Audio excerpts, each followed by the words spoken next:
the wrong way. That's why I couldn't hear anybody. Okay. So, all right. So to pick up where we left off, or as a revision from what, or as what happened, to recap what happened last week. Sorry, to recap what happened last week, more for Ruth's sake.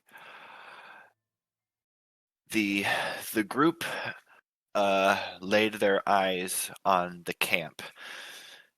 They discovered that it was a much bigger group than what they initially thought.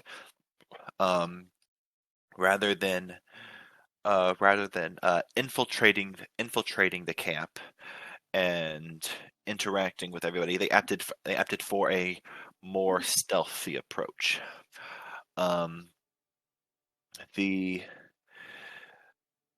Eventually it was decided that they would scale the cliffs surrounding this camp and look at and explore the area from a bird's eye view. After a few very grueling minutes of climbing up these sheer cliffs, they were able to climb up without any severe issue. Looking around, they saw that they were relatively successful in all their exploits.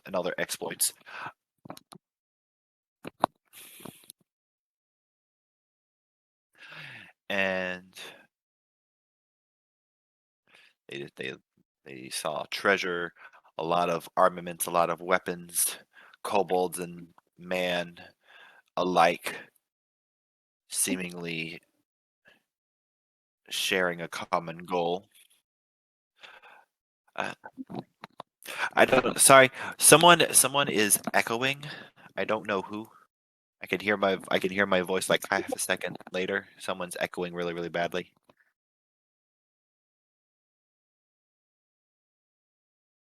Yeah, I didn't hear any echo. I'm not hearing any echo. Okay, I'm just crazy then. Sorry.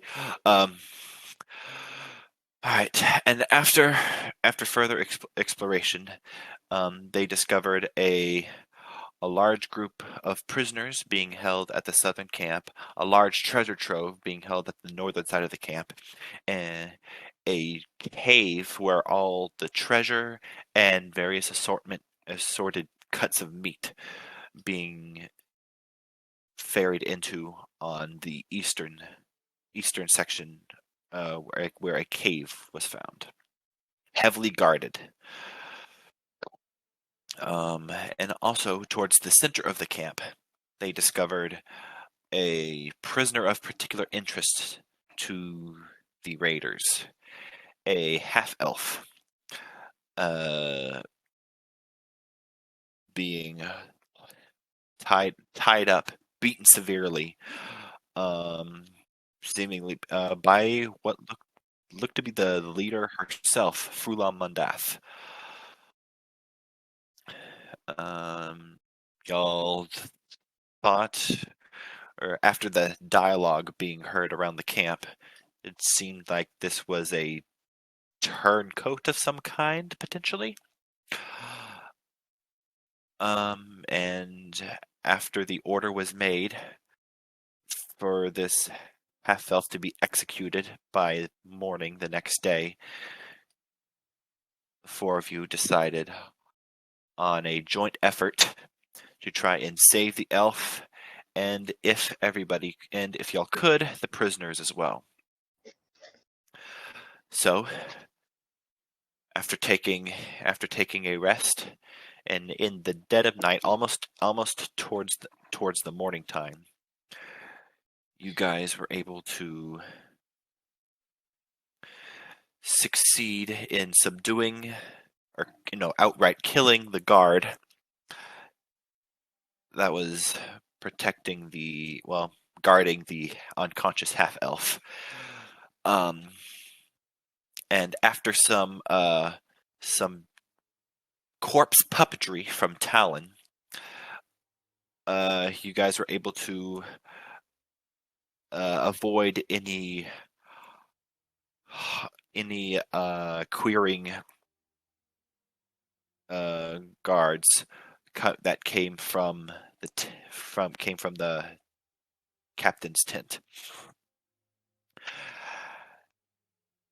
A little bit afterwards, you guys started letting loose the prisoners, but that's when things start to go awry. After some failed stealth rolls, one cultist managed to get away and alert the whole camp. However, but through some stealth as well as distractions by means of setting fire to torches from Talon, Selena, guarding the prisoners who are making their way up the rope, Rue, with her incredible strength in hauling up the rope, ensuring that the prisoners were I able heard to it get that up the time. cliff faster, Nice. and Virgil with his assistance in that matter, as well as covering fire. You guys were able to succeed in bringing the prisoners out, as well as a wounded Leosin.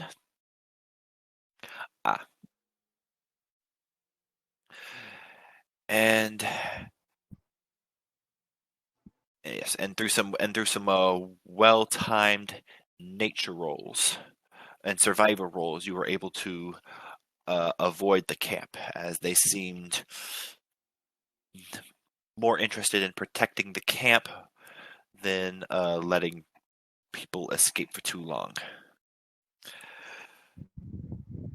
So it is about this point that the four of you, plus Leosin, plus the survivors, arrived back at the ruins of the camp where you guys fought the stragglers. Heavily exhausted from that incredible ordeal, everyone practically dead on their feet, as the first rays of daylight ascend into the plains.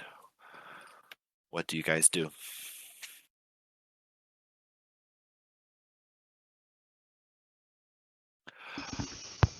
For now, yes.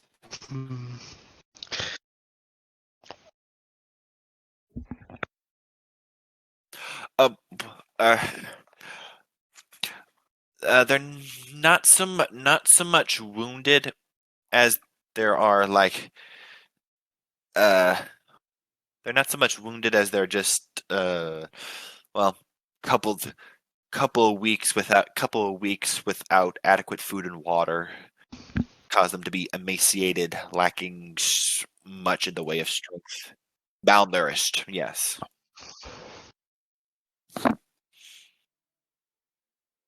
So they'll be fine so long as they get decent sleep as well as some food in their bellies. Well,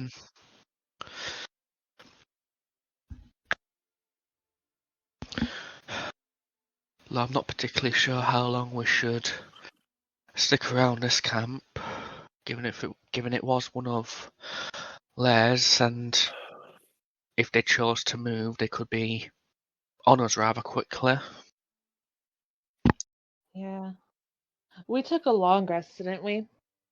Before Before you guys left for the camp, you guys did indeed take a long rest before you guys assaulted the camp. Then we should be good to go to keep going then, right? Yes. Okay. Then yeah, I say we just take this little short rest, let them eat for a few, and then we go.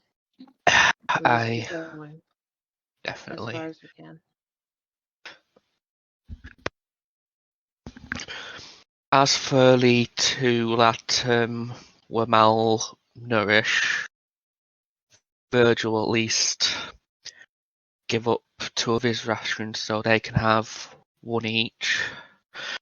I'm sure after so long you'd want something. And they rapidly wolf down anything that you offer them. This is the first decent meal that they have seen in a long time. If and with that, and they tell you that they are although the more healthy ones, they are indeed from Greenest.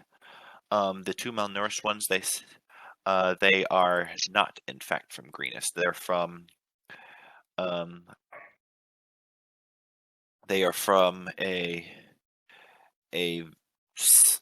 they say that they are from a very, very small unnamed farming village a little ways south of here.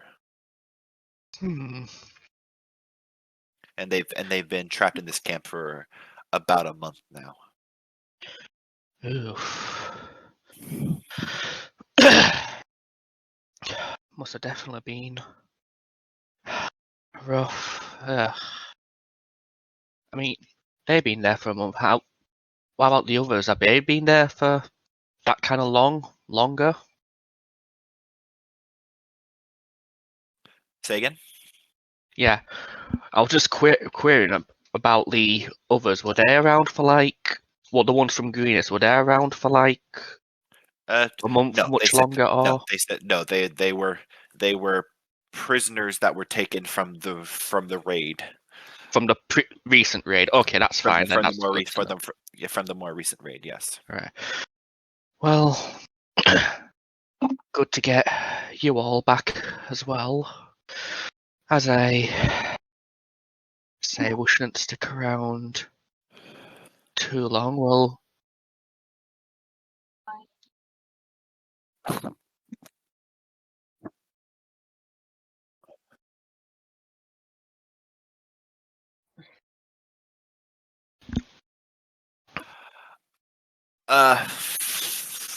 For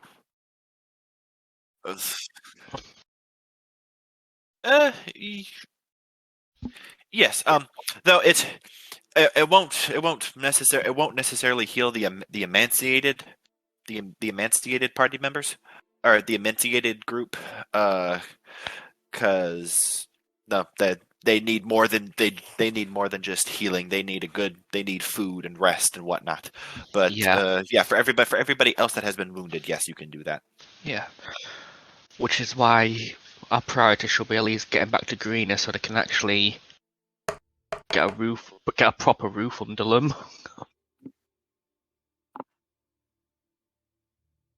Okay, that. Can I assume that I am also back on the camp? Yes. Yeah.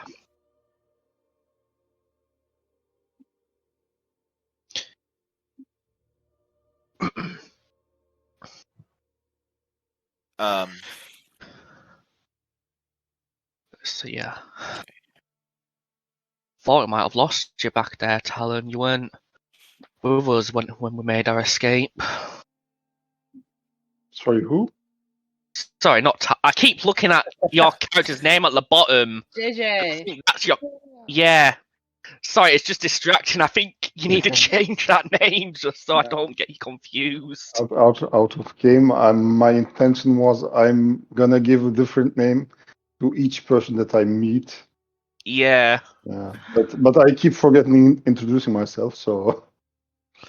Okay. No. No, he likes that's part of his character. Like and to conceal his identity, he changes names for each character that he meets. Yeah. But of course, whenever I want to remember someone's name, I always look at the names at the bottom where our images are, so I remember who's who. And I keep forgetting that you haven't actually given us your real name. Yeah, I'm well aware. No worries. Yeah, so, sorry, JJ. Thought we might have lost you back there anyway. JJ, you weren't with us on our escape, on our way out. Yeah, mate, I just run like there was no tomorrow, and hopefully there was no pursuers after I managed to escape the camp. I did the hill where you were standing was a little bit far away. I wanted to take a look at the other side of the camp and see if there's something worth mentioning in our report, or there are other maybe prisoners. And yeah, I wanted to make a diversion by burning some tents that were on my way. Yeah. Well, I'm just happy you made it out there alive. Yeah, that's crazy. Son of a devil. Well, I'll keep an eye over where the hideout was in case something happens, but Okay. hope you guys at least make the most out this rest. And Virgil will keep his watch over there. And is that it is at is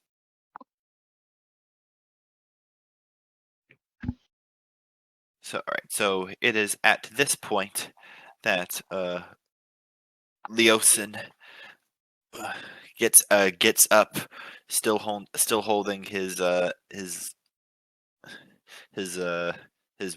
beaten stomach. I don't know who you are, but I can never repay you for this.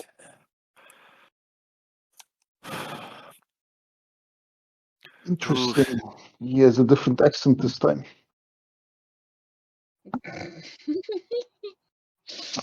What are you? I can never remember what accent did I give him last time.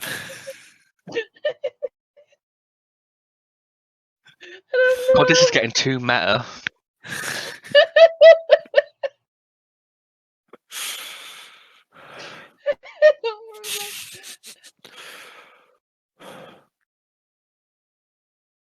Who sent you? Who? What are you talking about? I'm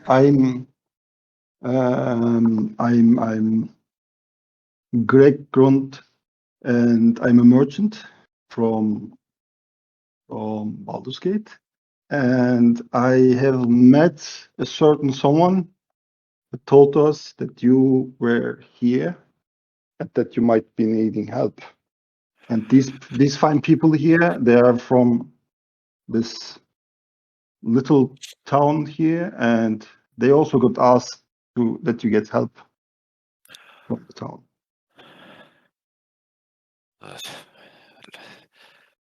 Thank you kindly, but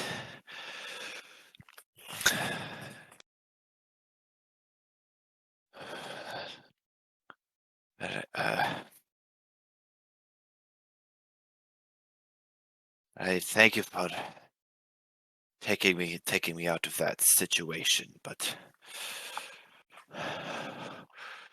we are in deep trouble.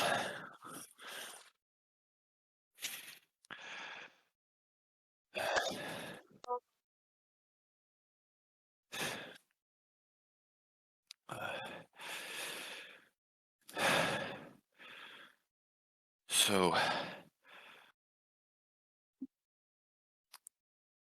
what's the game plan now?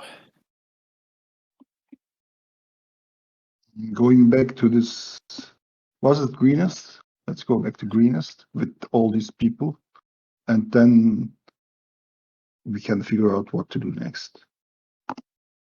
Okay. I do have important information, but there could be prying eyes anywhere. Whenever we get back, after I've recovered a little bit, I'll tell you what I know, what I've learned.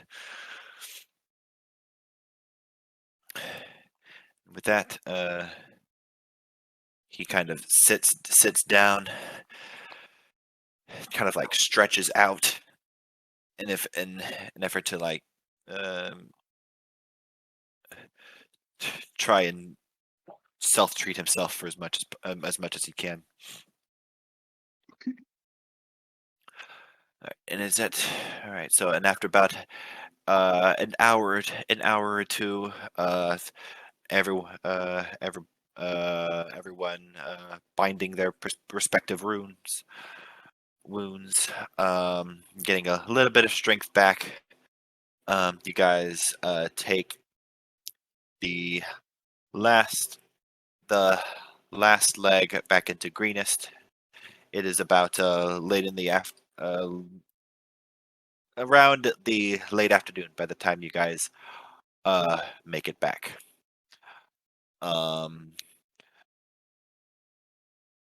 There is a lot of celebration from everyone who has from the survivors, from the prisoners, as as fathers, sisters, brothers, children flock to where they need to go. Governor Nighthill comes up to each of you and hands you a giant purse bag. It says, even if you haven't given me the information we need, I think you have more than earned this." As he has given you a coin purse that contains 1,000 gold coins. Damn. Yeah, he did offer you 250 gold pieces to each of you. Yeah. Okay, that makes sense. For you guys infiltrating the camp and finding information. All right, please come with me. Governor Nighthill ushers you into the office. Leosin follows close behind. That he sits back into his office, which, as you can see, has the keep has undergone some repair. No more fires. And the foundations for the various buildings that have been set on fire and destroyed of the very beginnings of the rebuilding process has begun around this area. Right. So, did you find any useful information? What have you found out? Why are they doing this? What are their numbers? They're making a hoard. Hmm.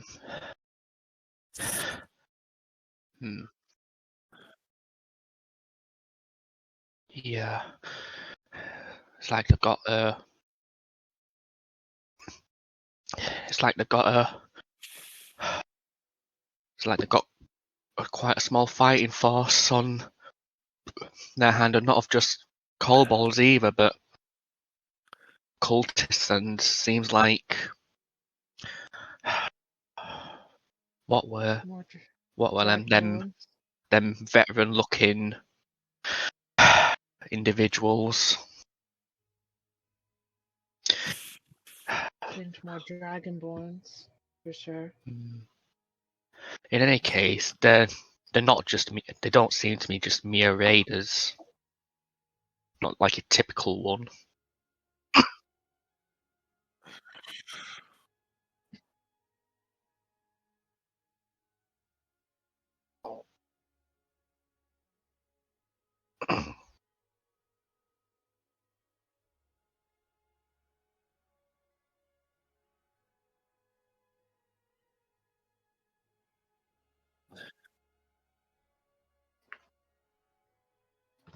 Hold on, I'm pretty sure.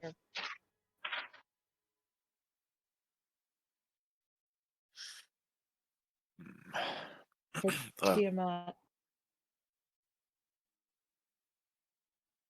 Yeah, I wrote Tiamat Dragon Queen. Yes, that he was. Yes, he was. It was mentioned. It was mentioned by the straggler group.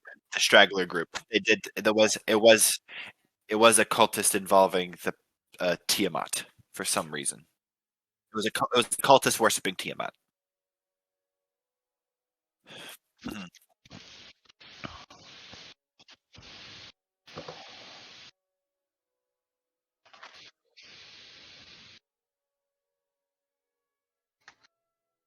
So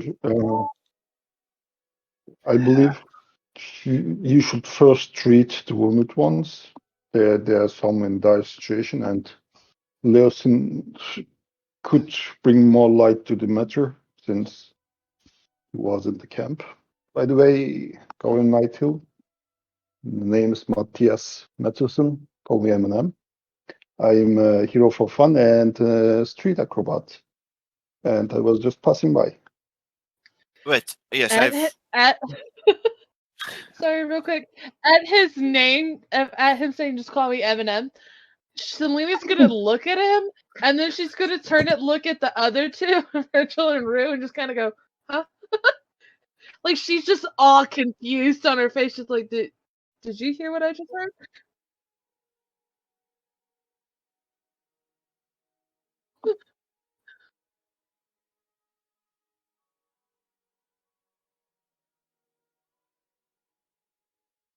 Yes. I don't know. Just roll with it, I guess. I think just roll with it. We'll see. We'll see where this goes. Wait, is this? Sorry, this is me speaking out of character. Wait, is this guy given a different name than what he gave us? Yep. Doesn't matter. Just continue on. Nothing. What could go wrong? Lots of stuff, but I want to see it. Okay. A pleasure. Well, I thank you for your assistance in this matter. But were you able to find any other information, like where they are planning to go, where they are planning to strike next? I believe someone we got out of the camp might be able to help us. Well, actually, if you can put up a map, we can mark each town, city that's already been attacked. Should be shows a clear pattern of where they will strike next. Yeah. Okay. Don't need them anymore, so there we go. Alright. No, it was somewhere here. Yeah, it was Yeah, it was around nope. Yeah. Yeah, it was around there. Oh, there. Okay. Yeah.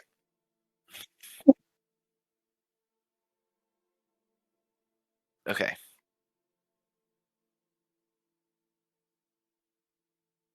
South. Yeah, like right here. Yeah, pretty much like.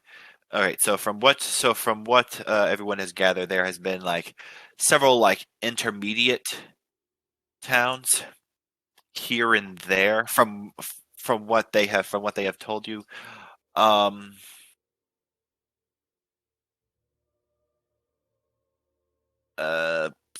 that's pretty much all they know. Like they have heard like various stories about like various villages and small towns being raided up north, but the further up north you get, the more askew the rumors get.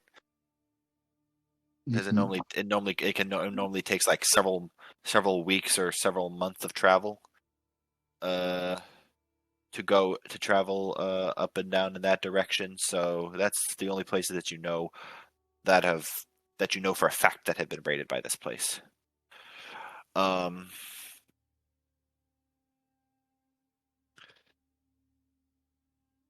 This is the camp? Camp. Yeah. This is the camp up here. Down here was one of the farming village. Here was the camp. And I like to point out that place where the camp was, and I'm gonna describe the camp. So if someone familiar from the area can hear it, then maybe they know a little bit more about the area. Last time I visited Greenest, there was a hunter that pointed us in that direction. That was knowledge about this area. Last time I visited this pine town, Right, but I didn't see a ranger. Yeah. Okay. All right. Sorry, I only caught part of that. Again, my neighbor is like mowing grass, like right next to my house, or right next to my bedroom, so I can only hear like every other word. But okay, so to answer your question, Becca, it was somewhere, you don't know exactly where, but it was somewhere in between Greenest and the cult camp. What was the question? The campfire. Where the campfire where you guys encountered the stragglers. Yeah, that's what I was saying. I thought it was right there, and then we went south over to the mountains, which is where the actual camp was. Oh.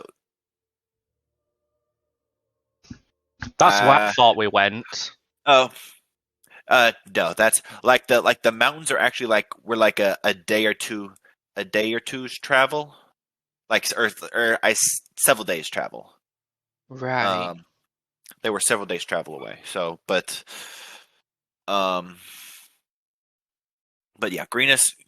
But to your knowledge, Greenest was the largest town/village yet that has been attacked by these creatures that you know of.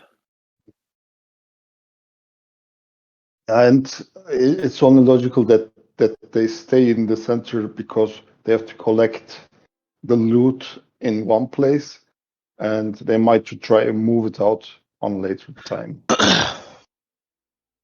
Yeah, makes sense. But asking Leosin I believe would make things easier, since he was several days, if I'm not mistaken, in the camp. Right. Or the other prisoners might have some information. We can ask them. All right. Okay. So at your muttering, Leosin kind of spokes up and. All right.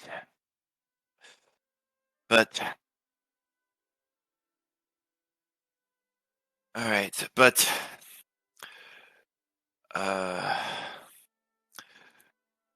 Before I say anything, well, first, a question.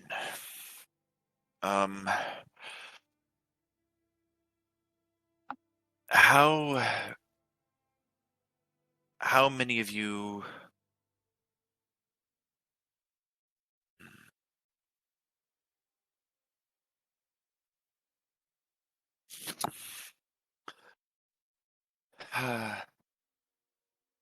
How many of you are good at keeping very discreet information?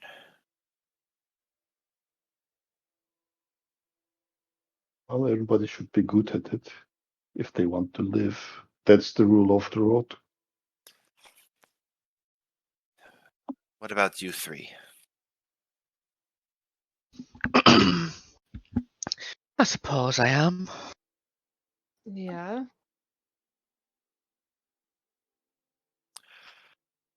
Okay. All right. So. Okay. So he kind of gives a deep breath, looks at each of you in the eye. Before you say anything, can you let me try to remember if everything that I remember is correct about Greenest, Kaunitailand, Leosin, or to see what I remember, or if I remember anything at all. Regarding your past. Yeah, the last. Okay. Go ahead and roll me What would I have you roll for that? Wisdom. Yeah, go ahead and roll me like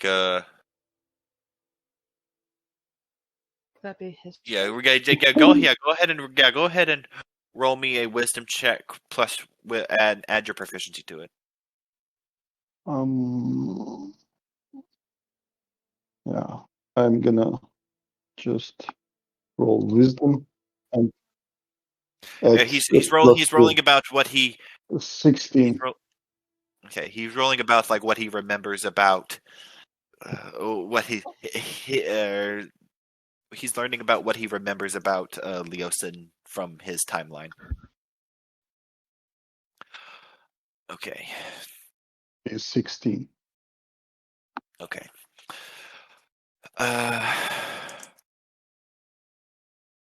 Okay, so okay, so it comes to you in a brief flash. You remember you remember you remember sitting in a room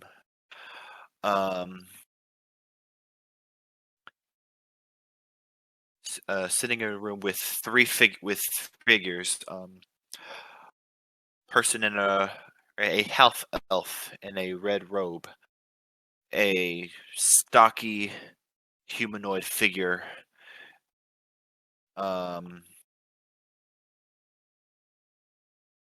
in heavy shiny armor, and on their cloak. In each of their cloaks, you recognize, you see two symbols. On the red figure's harp, you see a crescent moon. With inside is a harp, and on the heavily armored person's chest is the icon of a armored gauntlet holding a sword. You recognize these two symbols as the factions of the Harpers and the Order of the Gauntlet. You remember Leosin being a member of this order. And you win with the 15. That's pretty much all you remember. Okay. 16, but still same. And you Yeah. and you also and you also remember like some details of future events. That's too cloudy for me. Yeah. No worries. I'll post in chat. I'll post in Discord what you remember, so we don't spoil anything so we don't spoil anybody, so we don't spoil anything for anything else. Yeah, but what I wanted to check is Gavin Nighthill is the same person that I have met last time, correct? There's no, actually. Well, in your time, you don't actually. He's actually different. Okay, so there's some difference. Yes. Okay, and that makes me just more confused. So I'm gonna shut up and not gonna meddle for a while.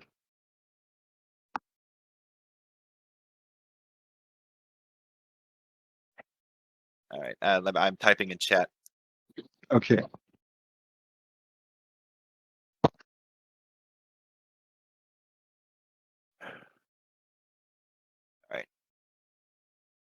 All right. So, are you all are the four of you at all familiar with the Harper's Guild.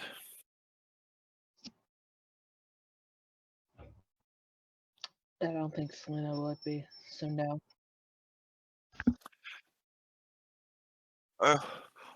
Well, go ahead and let's see. You're a member of the Order of the Gauntlet, am I correct? Okay, go ahead and roll me a history check.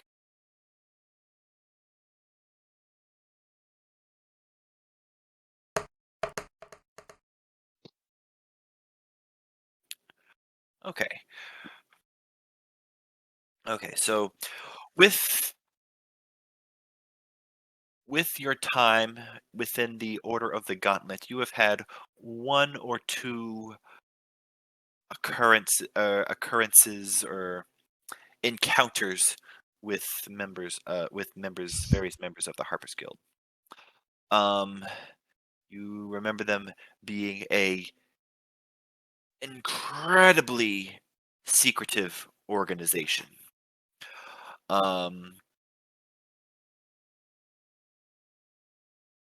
Not much is known about them in general. They're a very spread out organization. They pretty much have footholds in every single major city within the Sword Coast. But you do know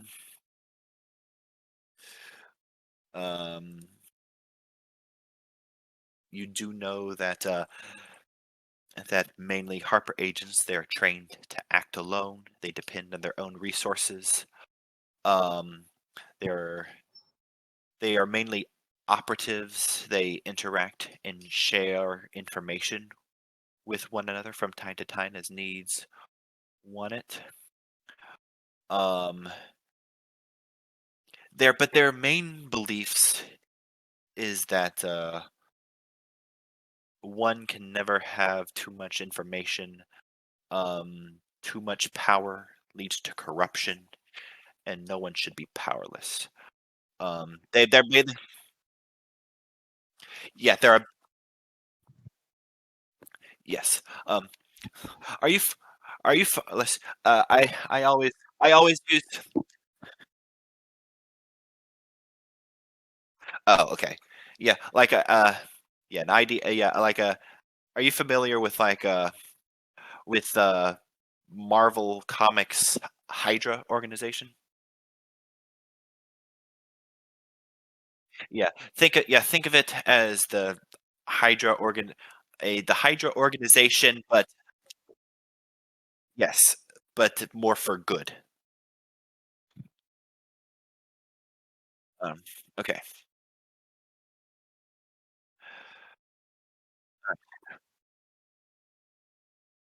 Kind of, yeah. No, yeah, no, yeah. Though it's not beneath them for assassination if the need arises, but yes, yes. All right. So, all right. So, and then Leosin continues. I am a member of that I am a member of that organization. Uh, we have, through several different reports, learned of this cultists' incursions, their various attacks. We knew that this wasn't going to go away on its own. We needed, and like Governor Nighthill sent you, we needed information. So, I was instructed to infiltrate. Took me almost a month. Took me several months to gain their trust. To enter their camp. Back then, they were a lot more choosy and selective about their members.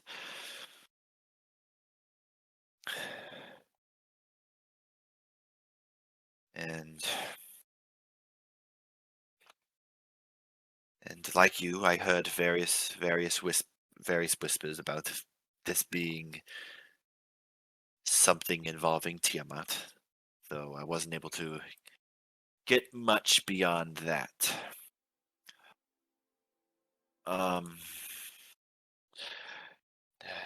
It was in about a few nights ago. Something big happened. One of the actual leaders, like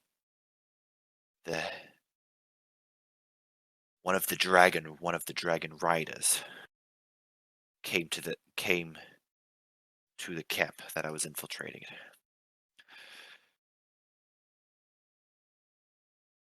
A mountainous black dragonborn creature.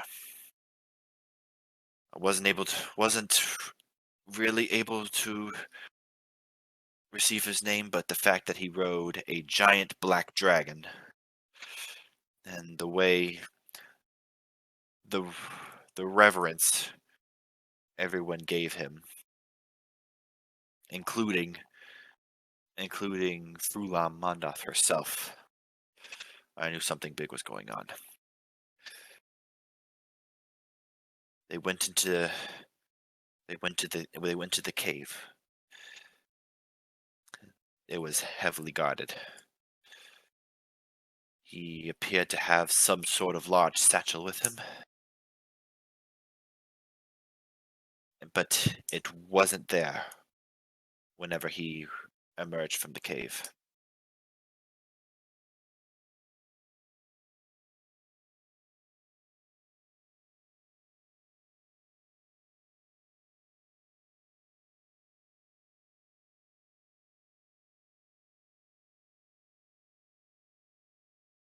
I considered that. Is it an egg? We're dealing with dragons, and they're serving Tiamat. Could it be a dragon egg? It could potentially be I highly suspect it to be the case. Though whenever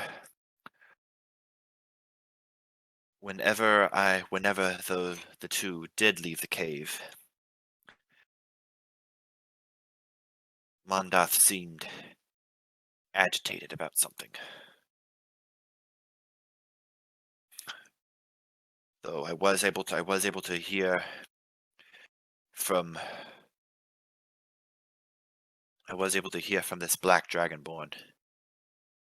You have your orders, Mondoth. I expect you to follow them. And with that, he went on his giant black dragon and flew into the night. It's awesome that you're also monologuing the dragon rider. Well, yeah, that was me as character. That was me as a character, by the way. That was me as the DM getting into it. Sorry. It just popped up above us as like a anime flashback. Yes, that's exactly what it was. Yeah. Okay. Yeah. Just think of it like as like a video game cutscene, and just think of it, an anime video game cutscene, and everything will be fine. Yeah. Okay, but I knew that something big was going to be happening within the next few days. But so I decided to go into the cave, sneak into the cave, and find out. Yes, That's how I got captured. Because although I was within the rank and file, I wasn't high enough or of any importance enough to go into the cave itself.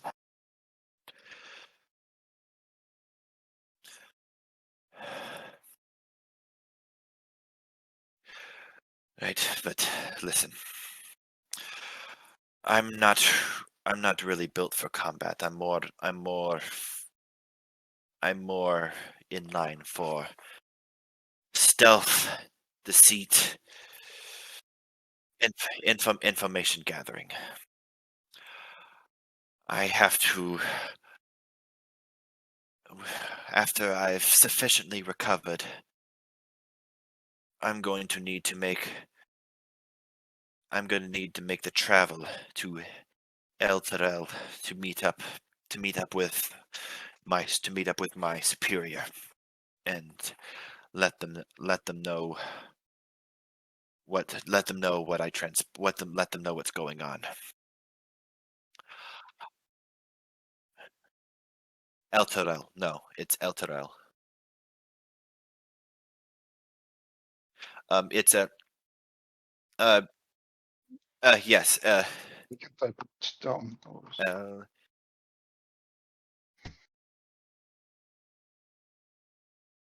Maybe that's there's, that's maybe not there's how an H somewhere there. ELTUR I ELTUREL.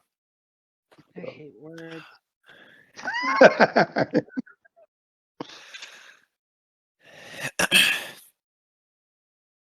What was the word that we got stuck on Strat? Yeah, there was a word that we also the keep Argon was told. Argenvolt, yeah. Yeah. There we go. But I was able to get some information, but I wasn't able to get everything. Again, we need to know more whether they are preparing to conduct another raid, or a larger body of them marches away, or whatever was in that satchel. I need to know.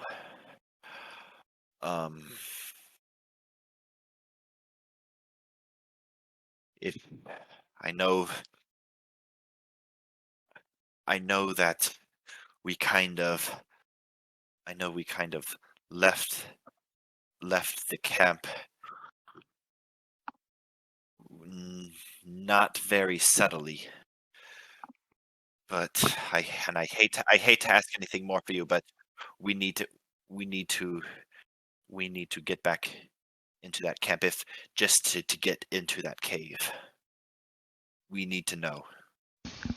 It would be the ideal way to spot anything that has changed. Also, do you know an alternative way to go into the cave?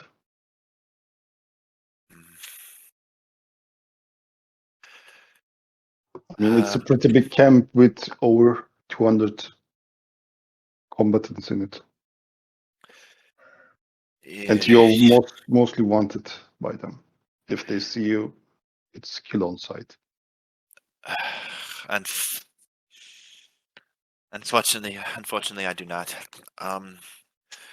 My suggestion would be to talk among the other people that you rescued. One of them is bound to know an alternative route into the cave.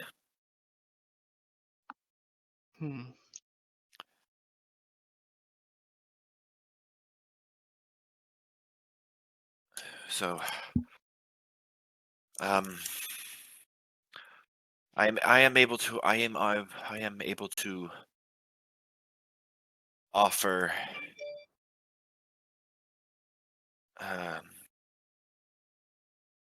I'm willing to offer you 150 gold to each of you. This is important. I don't believe there will be any with the way you forehanded yourselves. I don't know if there will be. I do not believe there will be anyone else who will be able to handle this sort of mission. Hmm. Can you also throw in a safe passage to a major city? Or at least a way to travel to a major city? I'm sure Governor Nighthill will be willing to offer you some horses.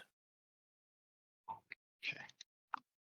That will be the best I can offer you at the moment. I'm not magically unkind. I don't know how to teleport across continents, but Well, not magically. That's not what I meant. I will never ever step into magic circle again, and I will never ever pass another gate again. Look where I am now.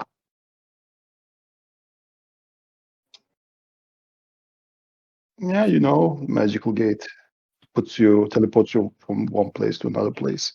Magicians use them all the time. No, dimension. The dimension door is just walking distance.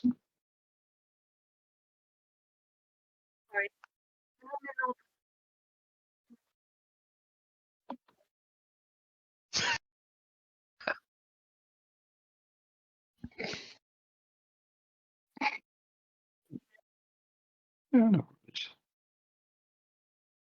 so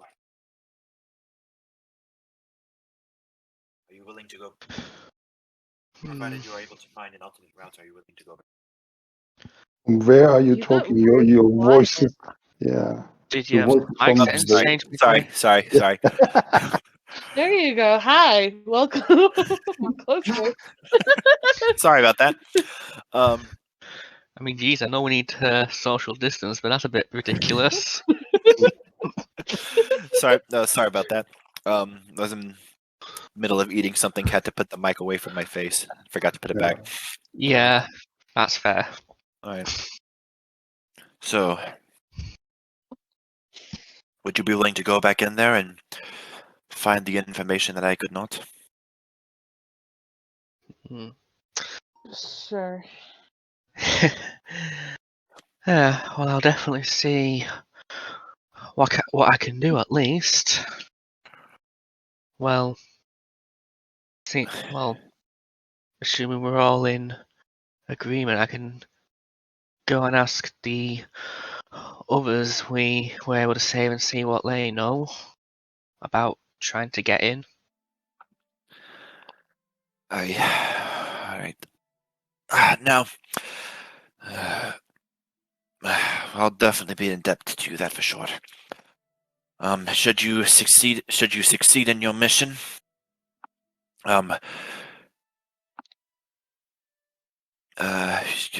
Travis, you can meet me in El Terrell. It's about a week's worth travel north of here. Actually, let me reveal that token to you. Just travel. Oh my God, Nico. I'm sorry.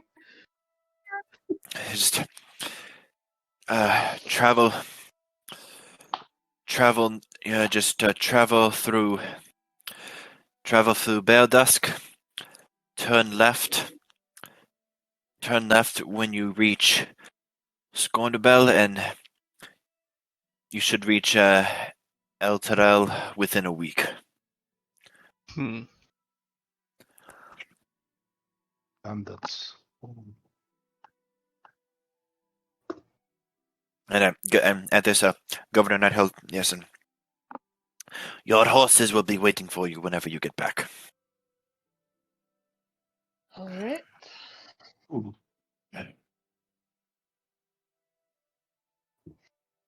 Hmm. So everybody's on board with it? I think. Well, Hmm. yeah. If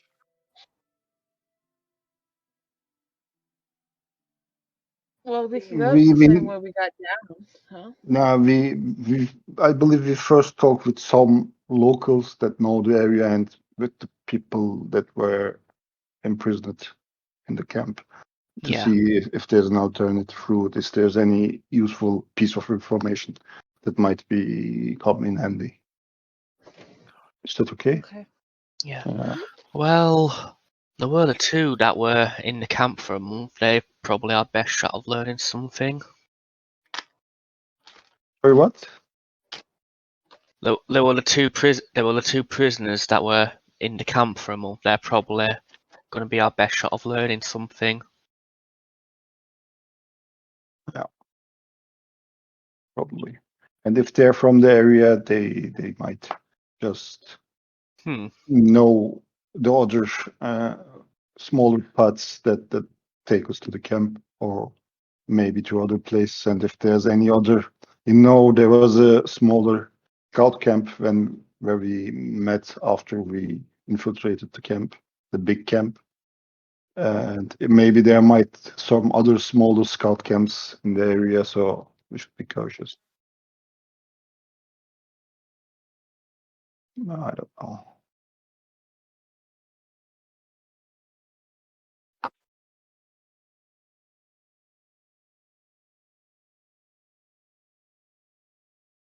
Well, if it's just one small camp, and then they don't threat much of a danger. But if they get wind of us and they just tell somebody somehow in the camp, then it will be harder to infiltrate the camp second time.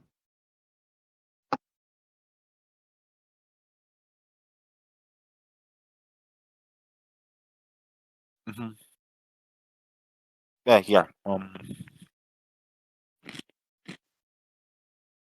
It was right. It was right. It was right here. Yeah.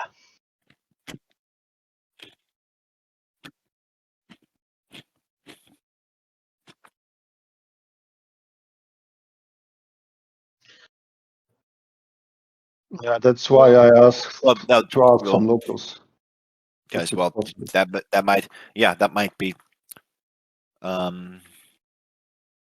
That might be the only entrance. There might be like another way guys could potentially go in. Yeah. Well, our character, I know one way we're not getting in. We're not just gonna dig straight down. We might fall into lava. Boo.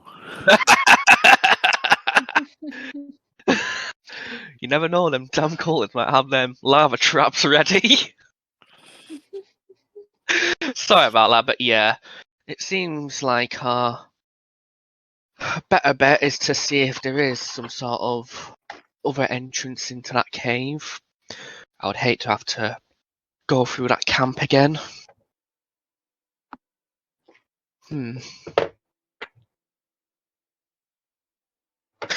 don't have that yet.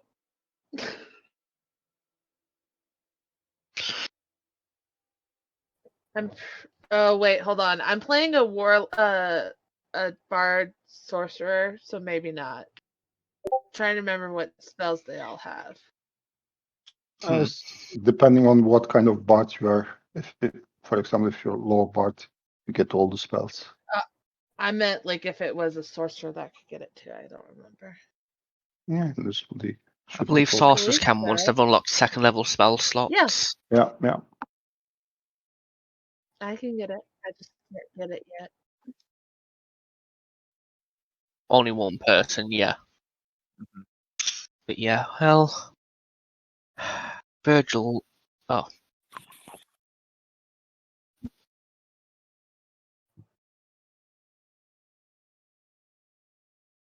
Yes. That's level 5 for forecasters. Spells, but I just didn't take that one. Yeah, anyway, so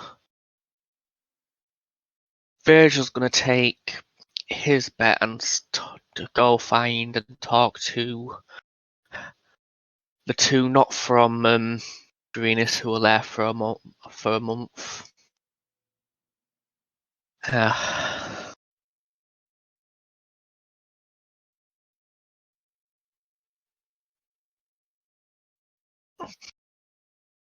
You have to take it. I have to take it, and I only have level 1 spell still. I believe it's a level 2 spell. Am I correct? That's Yeah. what I'm thinking. Yeah. Rangers are half casters, so they only get spell slots levels half as quickly. So I get second levels at 5th level, I believe.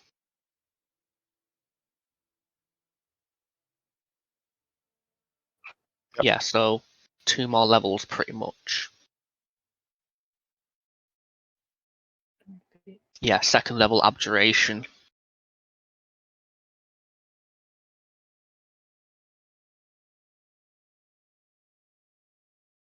Well, you do get auras, so that's pretty useful.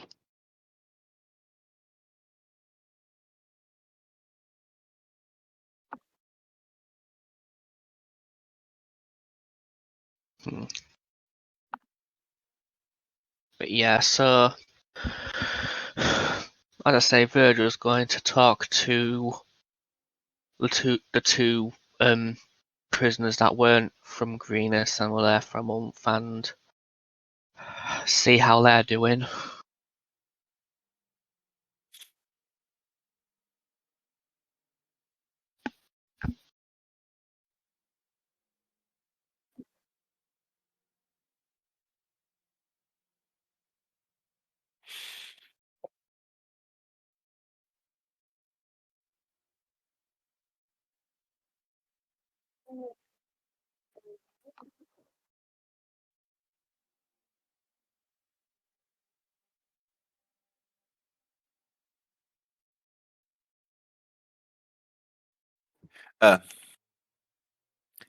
Yes.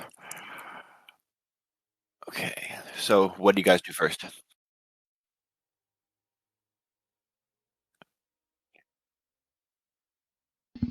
You guys talk. You guys talk to the 2 survivors. Virgil is at least. Yeah, that's Okay. gonna be on Virgil, and Okay. I'm just gonna make small talk with Nightel, so there's no need to play it harsh. Okay. So Virgil, you come across the 2 survivors. One is they're 2 emaciated survivors. One, after escaping like that hectic madness. One looks to be a very man in his late 60s, very calloused hands. Uh, very very prominent farmer's tan, and is currently wolfing down a meal that was brought to him. The other one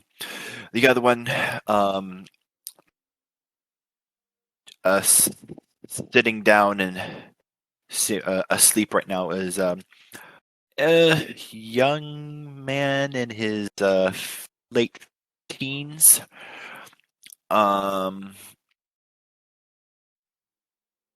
Looks to be still has calloused hands. Looks to be like a farmhand of some kind, a farmhand or someone of that nature. The older man pauses in his feasting. Oh, never had a chance to thank you properly, stranger, for rescuing me and my boy. It was Blessings of the morning lord be upon ye. Oh, I haven't had a decent meal in what seems like months now. Well, it's definitely great to see you're in a lot more high spirits now, back here. Yeah, but Oh, sorry, where are my manners? The name's Reggie. Reggie well, McDuff. Reggie McDuff at your service, and that is my boy, Thomas McDuff. well, it's well met, Reggie. I'm Virgil. That's just Virgil, but well, I suppose I should start by asking what happened that got you captured by those cultists? Oh, well, I used to be a shepherd. I was tending my flock. Tending my flock. The grass, the grass in the fields is very, very, very good for sheep and livestock raiding, especially towards around the top of the cliffs. Grass seems to be a lot more tasty to the farmlands, to the livestock up there. Me and my boy were just minding our own business. When the entire swarm of those tiny lizard freaks just came surrounding my boy and myself and took my entire herd for himself. Farming's shepherd's raising's all I really know how to do now. My wife passed away some time ago, and that's my boy is all I have left now.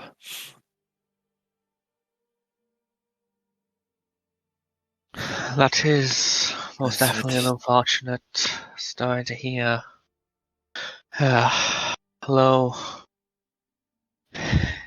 If it's any help, you weren't the only one. You're not the only one suffering such.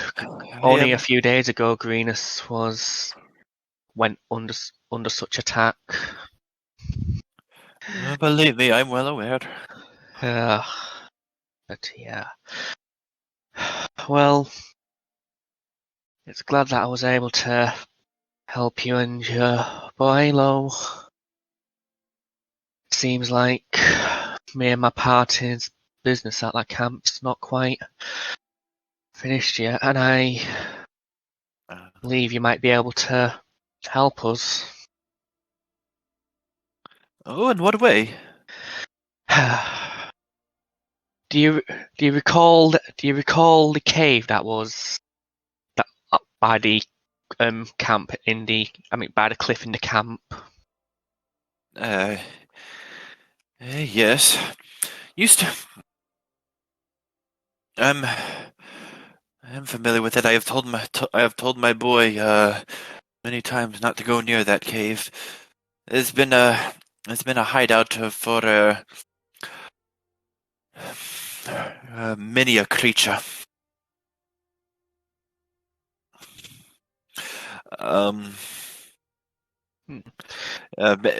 But it has been, I believe, to be empty for the most part until those barbarians came to take it over.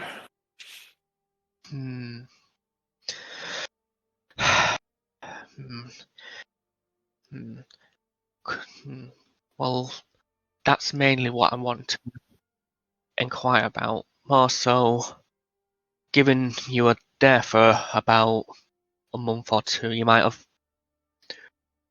heard something about whether if that might have been the only entrance or if there was rumours of getting in elsewhere.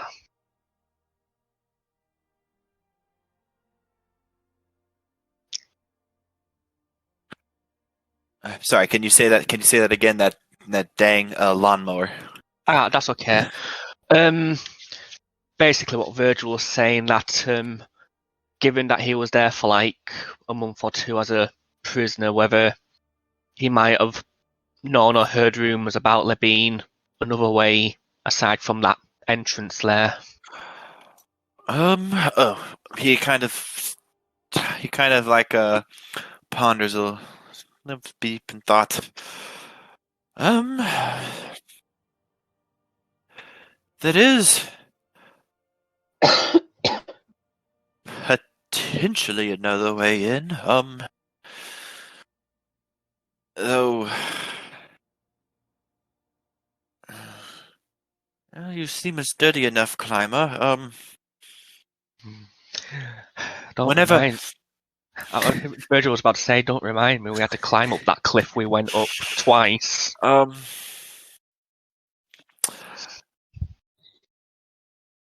As I recall, whenever I had my livestock up there, there's a way that you can go up the backside without having to climb up the sheer face. I've always have to keep a very close look on my sheep because, as I recall, on the top there are some holes from the ceiling. If you had some decent climbing gear, you could potentially climb your way in there from the top, but I don't really see why one would want to go in from that direction.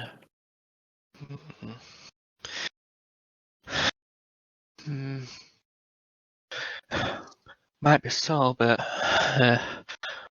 feel it would be much better than trying to go through all them cultists again, especially since they'll be on a lot more alert given our rather loud exit.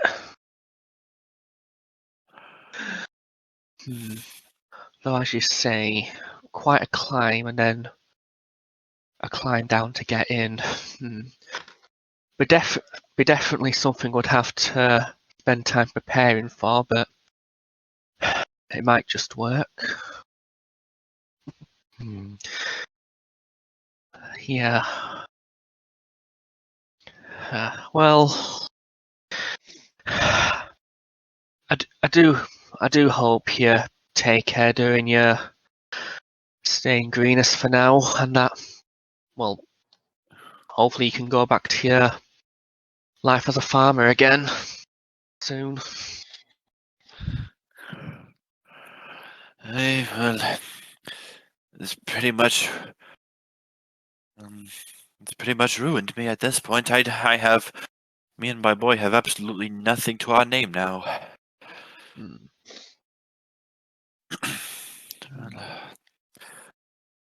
I'm getting up there in years, and I guess my boy will be able to find another craft other than shepherding. I know he always learned of exploring, but after this... Yeah, I get it. It takes a certain kind of person to be an explorer, but hey, if your boy ends up being that kind of person, more power to him. He just has to choose what he wants to be. Well,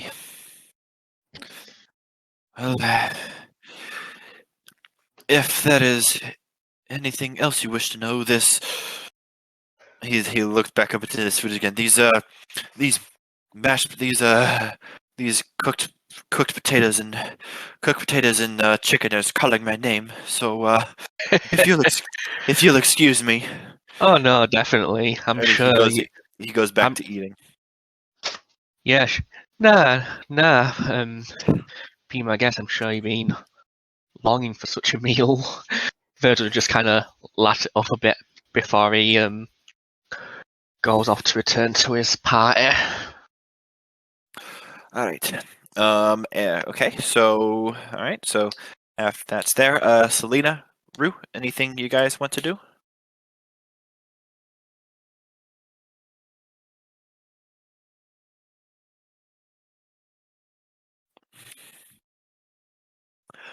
Make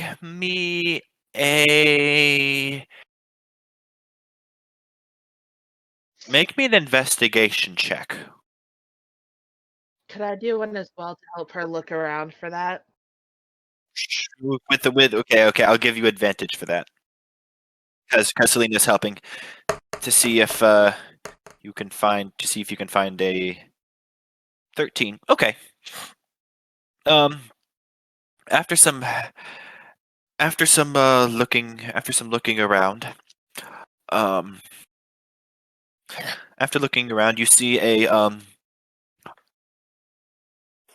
you see a very weather-beaten looking dwarf. Um,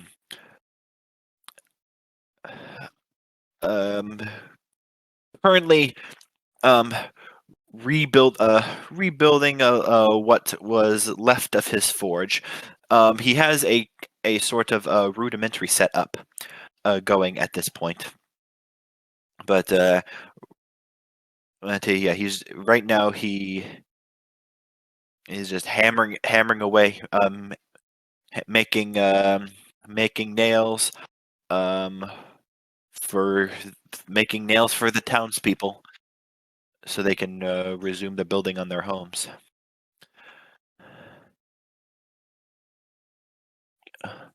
What? Oh, savior of our town. He kind of puts down his hammer, wipes the sweat off his brow. Oh. I was wondering when you would come around. It's been nice to see another fellow dwarf.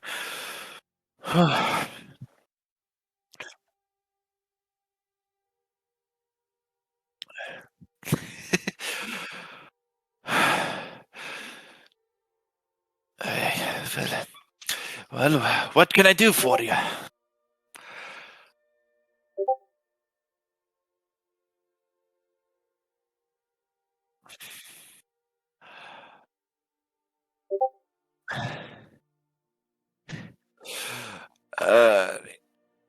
I can see that.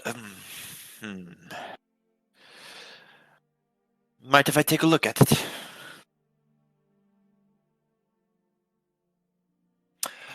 Okay. He kind of.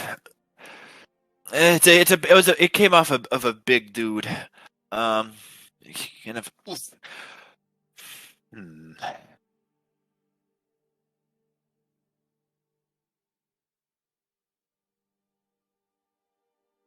Kind of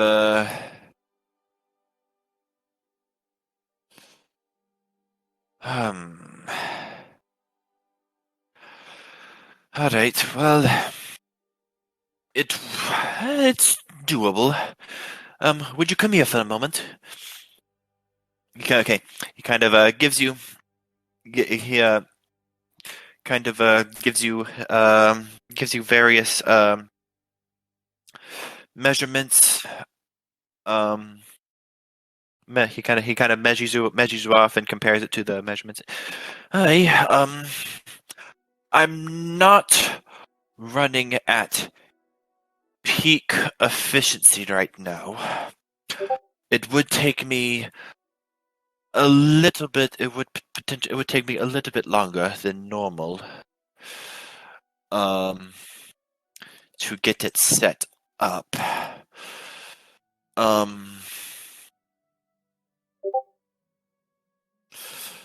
But yes, I could potentially do it.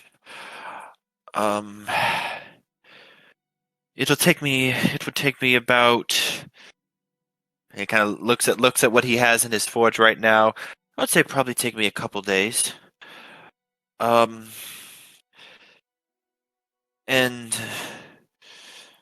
normally for a task like this, I would charge about 20 gold. But as you are the heroes of this town, and a lot more would be lost without you, would a sum of 15 gold suffice?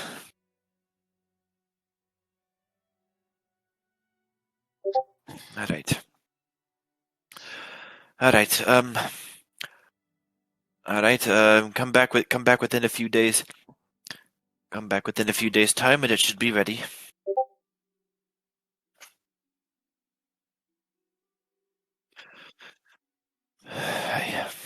All right. And he goes back and he does work, and we'll say for the purposes of expediency, it'll be ready by the time you guys travel back to explore the cave.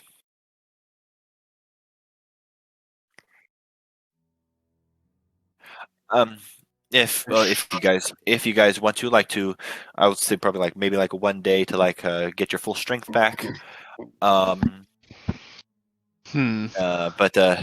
yeah, he said it would probably take about between 3 to 4 days to get the armor refitted. Normally it would take about 1 day, but as he is not operating at peak efficiency, it would take him a little bit longer. Yeah. And just yeah. Yeah, because I feel No. like because if we wait, that gives them a longer amount of time to add more things, or Yeah. Yeah. Though the thing is as well is that once Virgil does get back to you and let you know about the potential entrance from the high cup, he will be suggesting we get climbing gear. Yeah. All right, and let's see, climbers. Yeah, a climber's kit.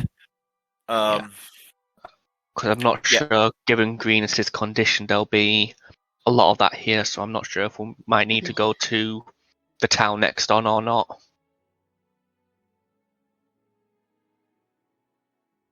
Well,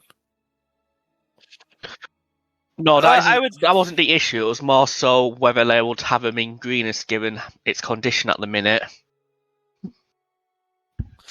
Go ahead and make me an investigation check. Okay. Normal.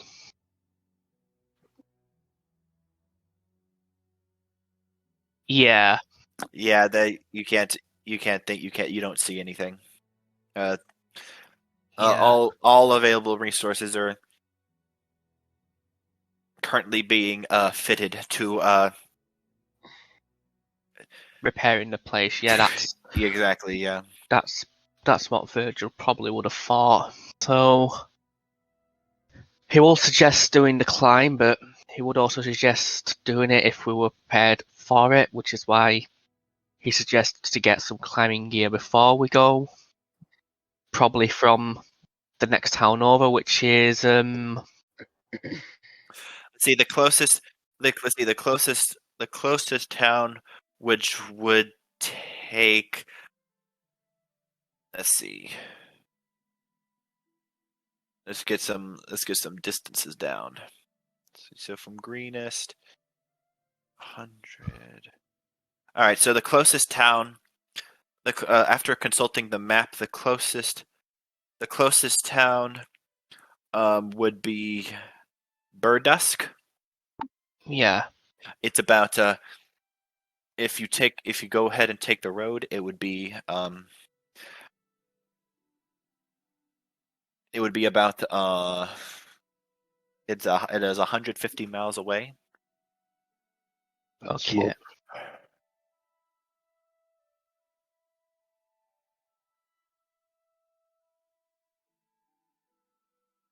So I would say if you travel there by foot, if you travel there by foot, it would take you 5 days.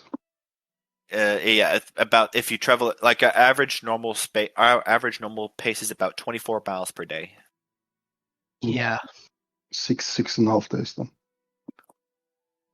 Yeah, that's not high. With Ranger, but I do believe but I'm not sure if it's at truck level. We walk up to twice as fast as we travel normally. You're thinking with That's too much time to spend just for our climbing kits. Yeah. It's not worth it. We can either try to climb it without the kits, or we can try the same route we did last time. It was about 150 feet. Yeah, Y'all had 200. y'all had between the two of y'all had like 50 rope apiece, so y'all had about 200 feet of rope. Yes. Yeah.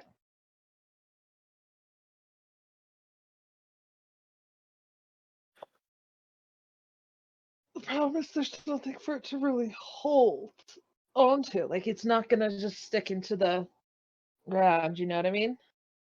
Like, it'd be perfect if there was like a lip or something for.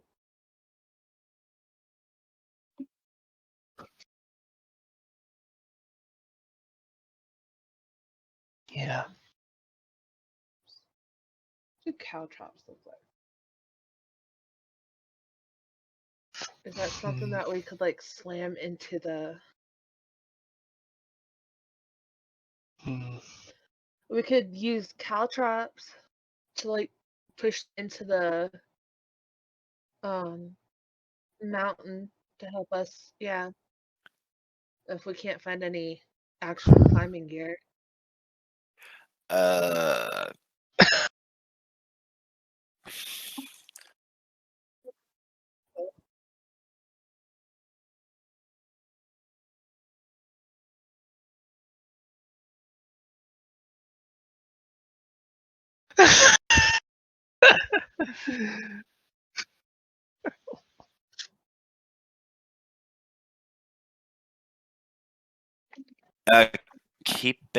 Keep in mind. Well, I don't know if Virgil would have told you guys, but the shepherd that he talked to did say that there was like a way, like along around the back, along the back side of the cliff. That,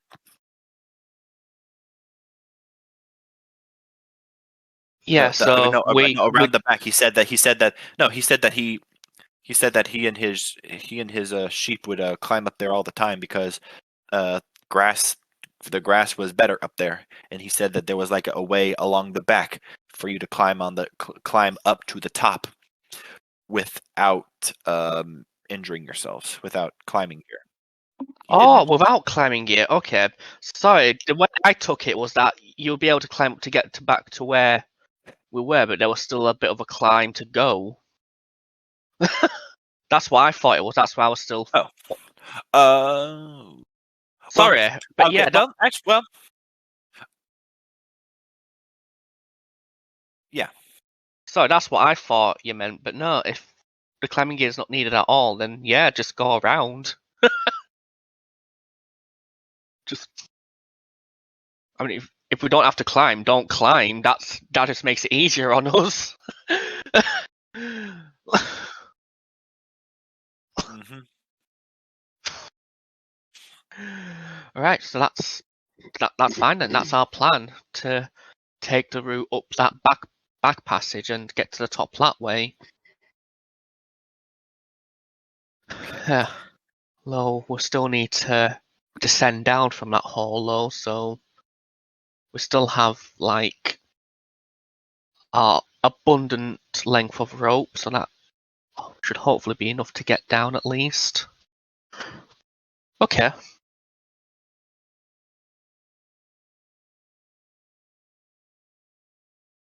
Hmm.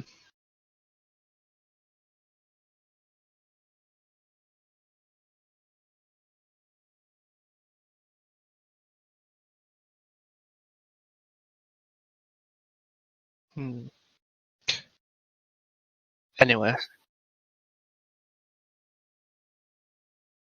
Yeah. Well, anyway, once we've had our rest, that's at least our plan, so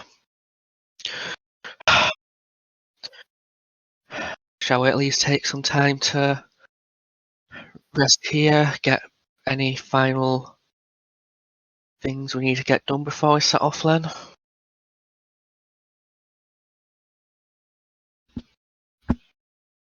Alright. Alright, so following night passes, and All right, the four of you awaken up bright and early, ready to set off back in the direction of the camp. Leosin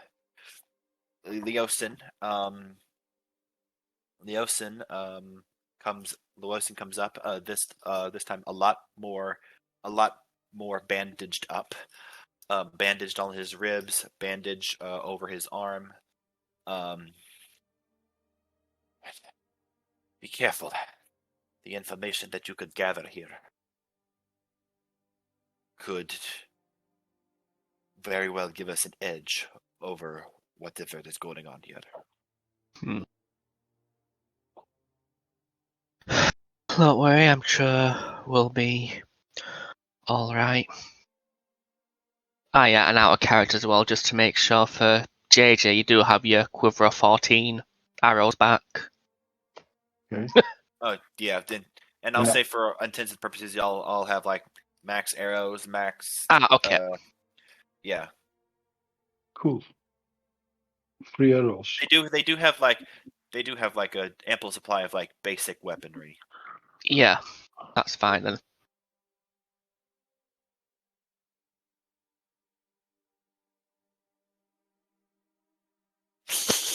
Yeah.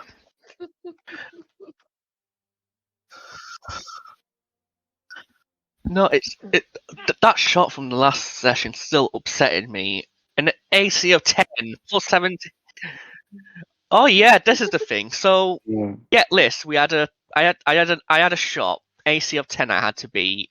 I have a plus 7 for longbow attacks. I rolled a 2. Very first shot, I was like, all right, I can't possibly miss.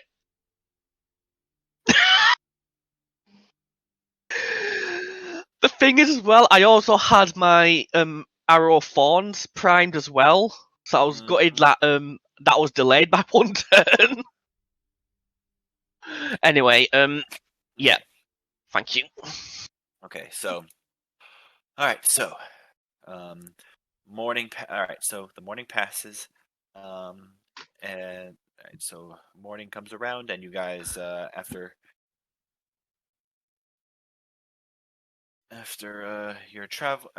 traveling for a day, or around late afternoon, you guys reach the camp. Go ahead and make me a. Actually, no. I will say that I will say like you recall that whenever you guys did approach this place last time, there was various campfires and whatnot. You can see like the smoke coming from within the section. Now there does not appear to be any smoke at all from the campfires. Probably. That or they're trying to make us think it is.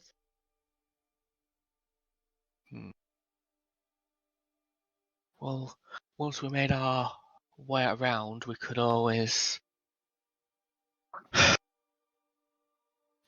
take a look down once we get towards the cliff edge.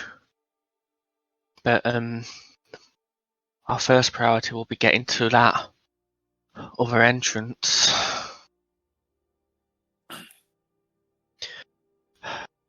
Although until then, I'm just going to assume that there is someone still there.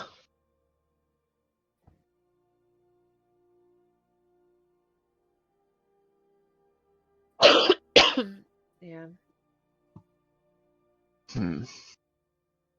Okay, so you're gonna go ahead and roll stealth. If we go around and do that, yep, okay, let's see how this goes.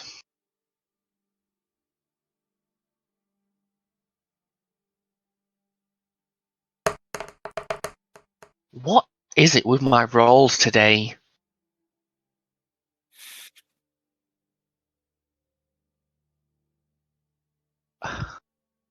And with a +0. Oh my god, I rolled that 1.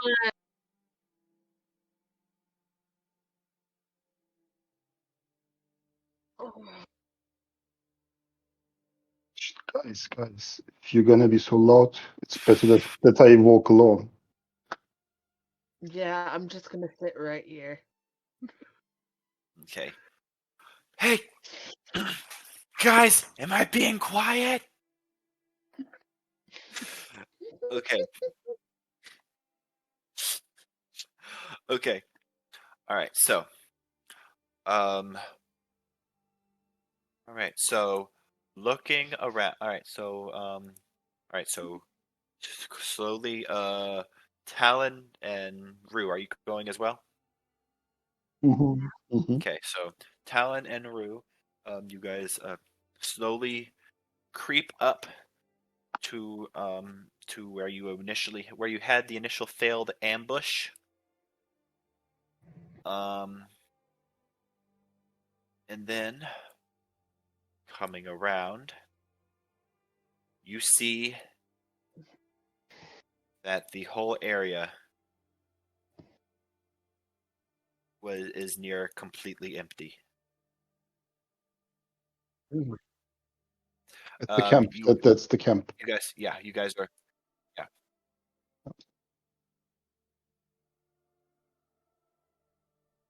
Okay. See the place is completely empty. You see It's the initial. You see one the day, initial. right? Hmm? Is it? Did we rest just one day? Mm-hmm. Okay. So, well, for this big of a camp to roll out in just one day, it's pretty amazing, actually. Yeah, but they were all 200 men strong, so it's still amazing. Well, maybe. Right, yeah. The first thing that catches you, the initial, like the initial watchtower, that was right here. It has been burned down. But you can see that um, the giant treasure pile, That was here, yeah. the giant treasure pile that they were moving into the cave is gone. All of the tents and whatnot have been flattened out. You can see like there's like the occasional like spare piece of cutlery, food, um,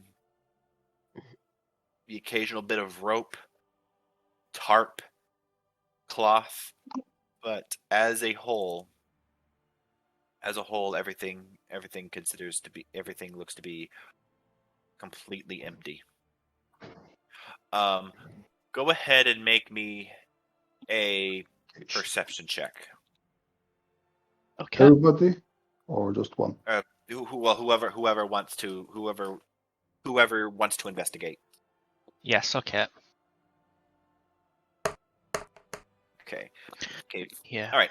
Because what Virgil's thinking is that while it seems like abandoned, we could, assuming the cave is still, assuming you still stay caught in the cave, we might still be able to find some clues of what might have been in there. So looking. Okay, so looking in. All right, so looking around, um, you can see like in the middle of the camp, you can see what looks to be very heavy looking uh, wagon tracks, along with like several frantic looking footprints. It looks to be that that most of the camp's wagons and pack animals, that you can see that that they're like cultists, that they're cultist tracks leaving away in small groups in all directions, but you can see that that the majority of the wagons and pack animals are currently looks to be moving in a train, or a wagon train, seemingly going straight west.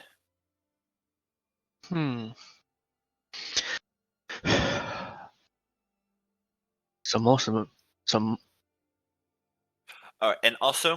And I will see.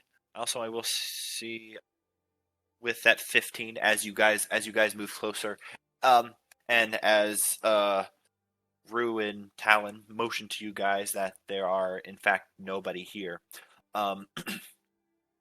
You can see that there are some very very fresh hoof prints of maybe 5 or so horses that are seemingly coming and going into this camp. Ooh. And from what you gather, it looks to be that they stop in front of the cave, and then travel back.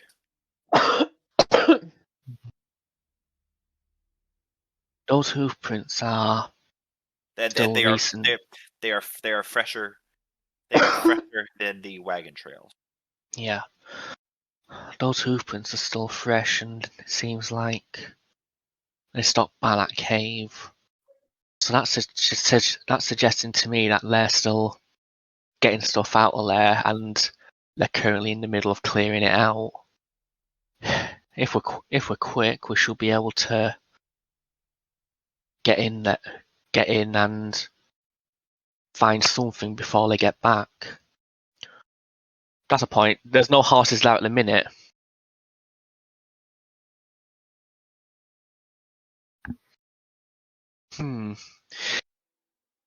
If we hear them coming back in, then yes, that would be a option. But yeah, so currently there's not any horses on the front of the cave. No. Okay. Which suggests that they're probably on their trip back to take back whatever's might be in there. So, well, I'm not sure how long there might be till they get back, but if we're going now and quickly, then we might be able to find something before they get back.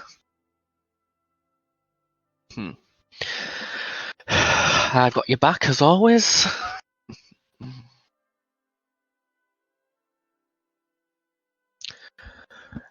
Virgil just saying, I've got your back as always.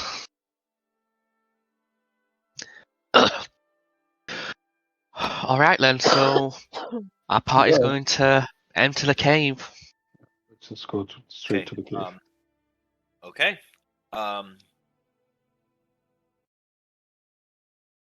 Cave music in common. Alright. Are you guys stealthing at all, or are you just going right into the cave? Yeah, let's not Leroy Jenkins our way in, but yeah. Okay. Alright then, so let's see how our stealth goes this time. You also stealth? I need to change 30 dice.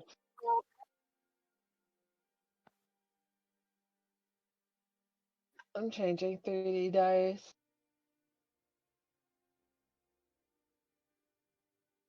Oh, joy. Okay.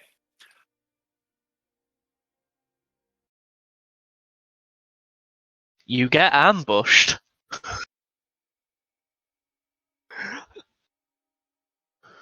Okay. So you're starting out at the leftmost side of this map. Okay. Coconuts. How do you get rid of the turn order? If you double click it, it actually minimizes it. Oh, thank you. I didn't know that. I didn't realize that worked on that.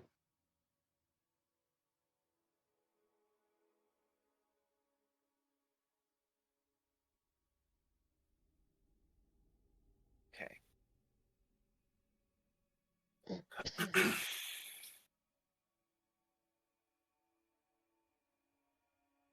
Right.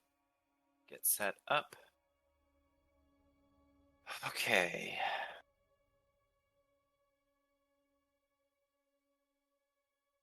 Okay.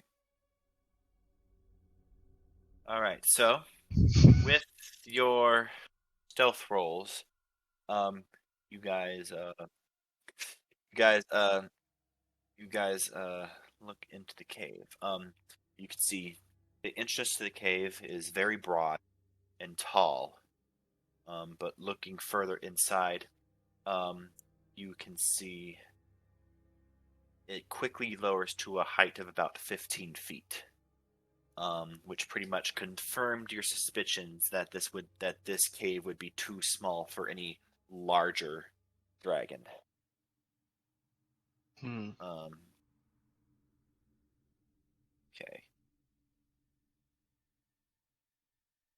So.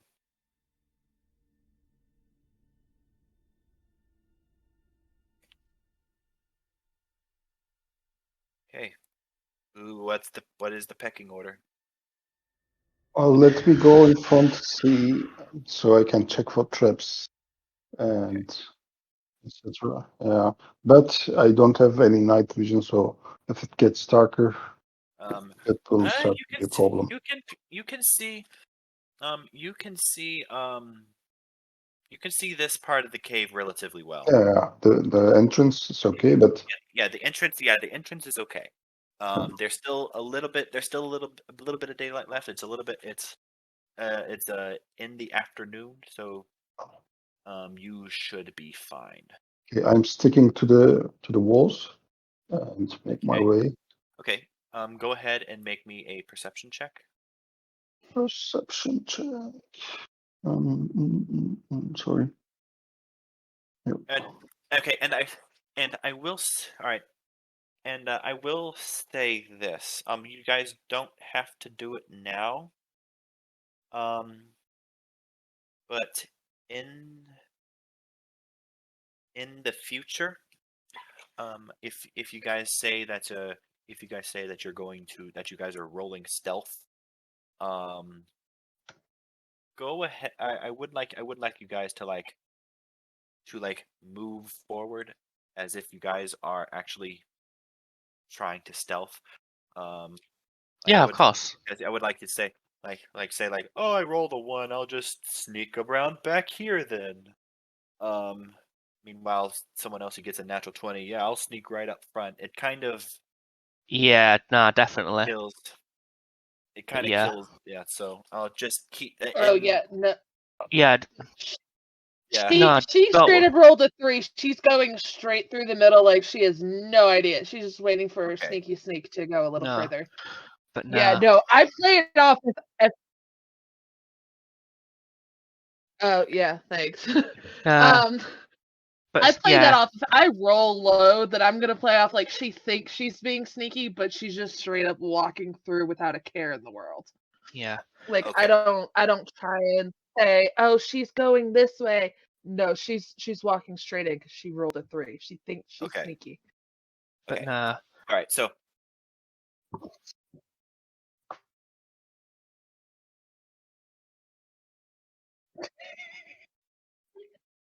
Okay. You're like back to back on it. And you're just like scooching, and it's just. Okay. Yeah. All right. And so okay. So I will keep that in mind. All right. So and as you guys get closer, you see it, Dr. Vigil, kind of like hiding by the wall and behind this column. Seems to be 2 guards that have taken position, hiding from these 2 rather loud individuals, and as you are coming up, they charge at you unexpectedly. They charge at you. For Tiamat! Yeah. Okay. Okay. So I will say that with your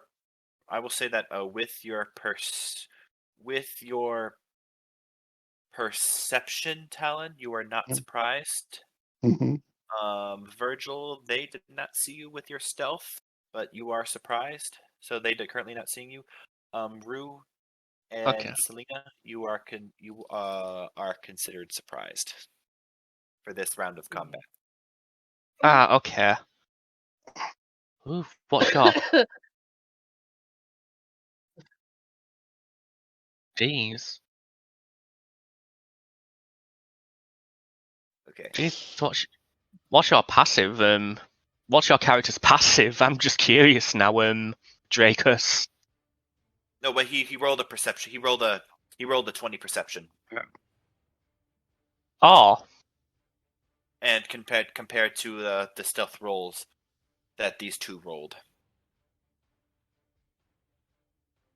Okay. Okay, that Okay. explains it then. Okay. Okay. Go ahead. All right. Go ahead and roll initiative for me real quick.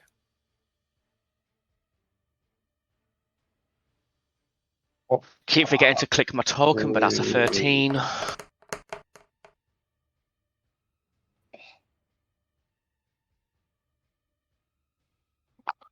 I have a 10 with a +7. There we go.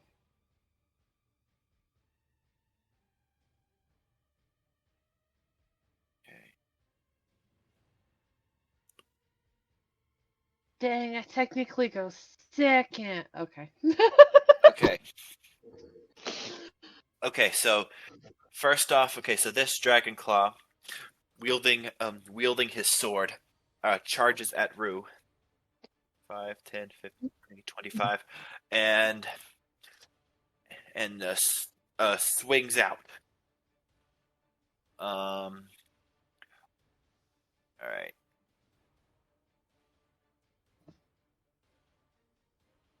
What is your AC? Okay. All right, so he hit with a 19.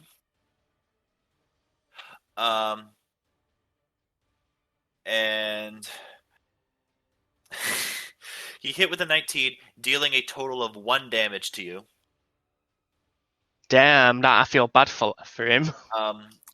But with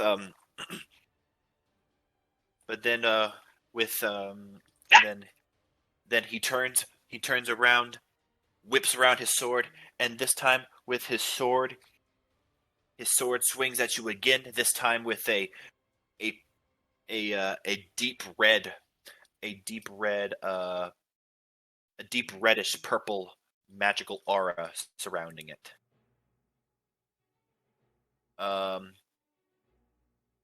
This time, that also hits with a 24, dealing a total of 10 slashing damage to you, as this purple aura seems to enhance this sword's natural cutting edge.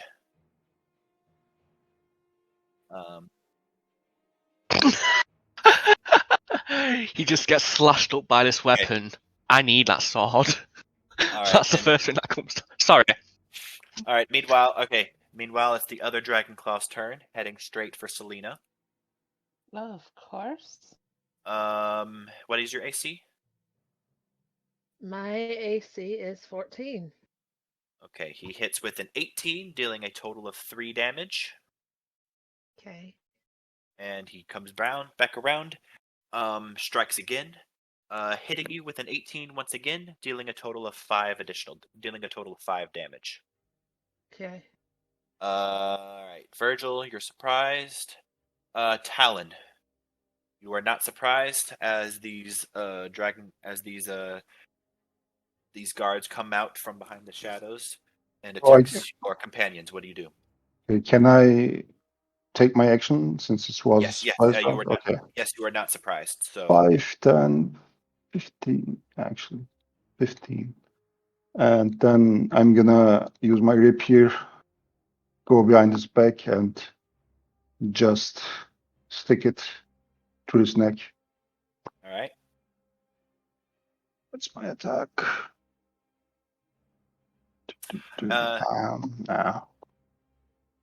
No, you do have advantage because you are technically flanking.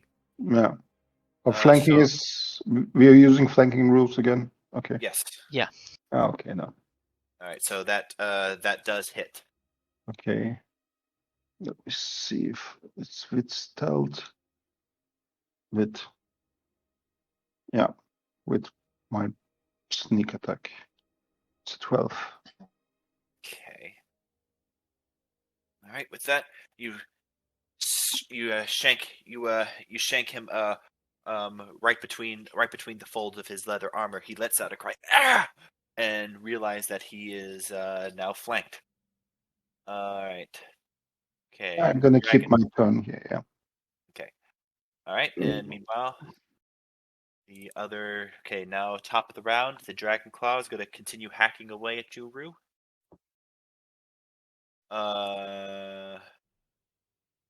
Okay, missing with a 12, and then come around, hitting once again that purple aura, but this time you were expecting it, and you were able to deflect it against your shield.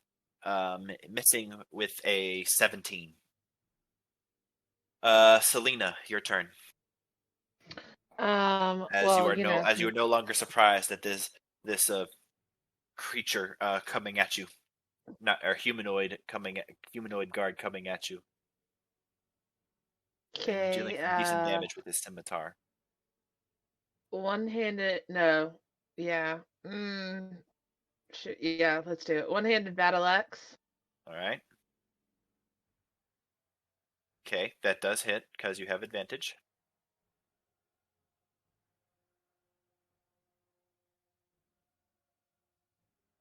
Why is it always the case that the one-handed damages more?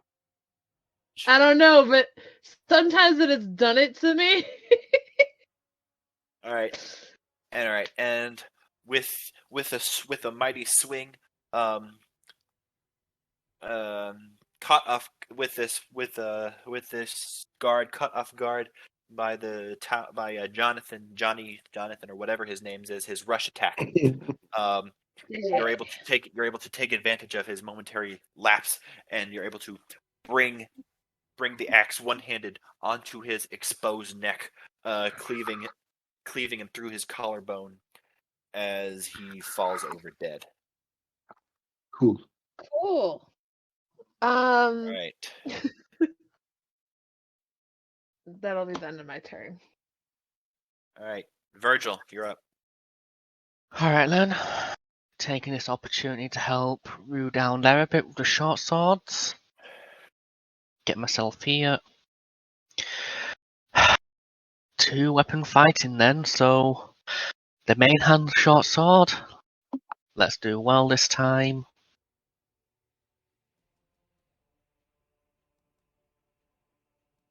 That'll 24. hit. That's not with favored foe, but yeah, that's 6. Okay. Right. And then with the offhand attack, which will be with Colossus Slayer this time if it hits. Okay. For 7. All right. So 7. that's 13 altogether. All right, with whack, you're able to you arc both your swords straight across this guy's exposed back, reeling over in pain. Not looking too hot. Talon. Yeah, I'm gonna rush by to where they are, the last enemy, using my movement, and then I'm gonna again let repair. Just try to pin him. Okay. 13. Unfortunately, he's able to just duck out of the way, as the tables has been greatly turned on him, and he's currently like fighting in his life, and you just can't get a good purchase on his leather armor. Rue, you're up. Okay.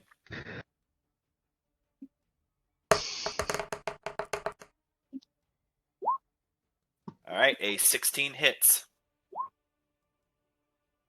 All right, with a mighty crack, you upchuck this, you hit him right upside the jaw. His neck snaps from the impact, and he just like teeters back and falls over, dead, almost on top of Virgil from the force of the blow. All right. Okay. Go ahead and roll me an Arcana check.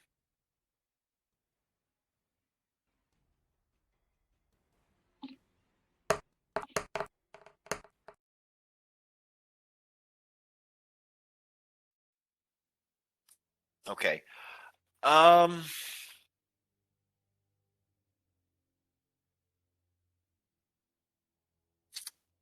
right. So you have in your possession a cultist scimitar. A cultist scimitar. Yeah.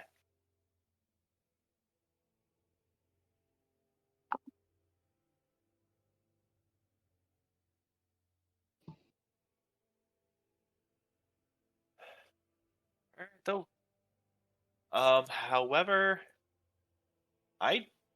unless I'm mistaken, I don't believe you're proficient with it. Yeah. Okay, martial weapons. So yeah, it has. I was gonna. Sorry, you can go. Sorry, I'm just saying things in the background. Sorry, I'll let you finish first. Yeah, it has. Yeah, the scimitar has the finesse and the light property. Deals 1d6 slashing damage.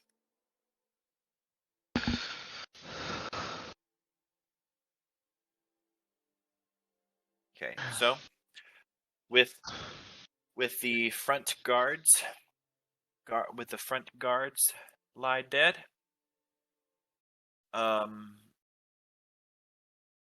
The rest of the cave lies before you. No. Other than the leather. I say that one of them has like 5 silver coins. The leather armor, the masks. That's all they seem to have on them. Yeah. Well, before we go any further, I'll just spend a few seconds just dragging these bodies a bit outside, a lot by just around the corner of the wall there. But we could probably expect a bit more resistance like that on the way in. Is everybody okay, by the way? Oh yeah, I was just surprised. That's all. I could use a little heal.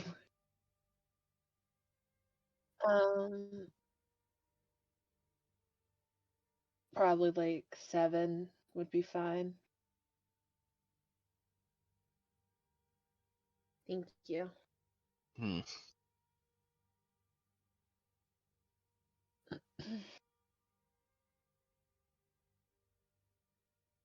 Okay, I'm again go on front just to make sure there's no other surprises. And I'm gonna again stick to the wall. Yep. Well, Virgil will keep his position for now, keeping cover for JJ.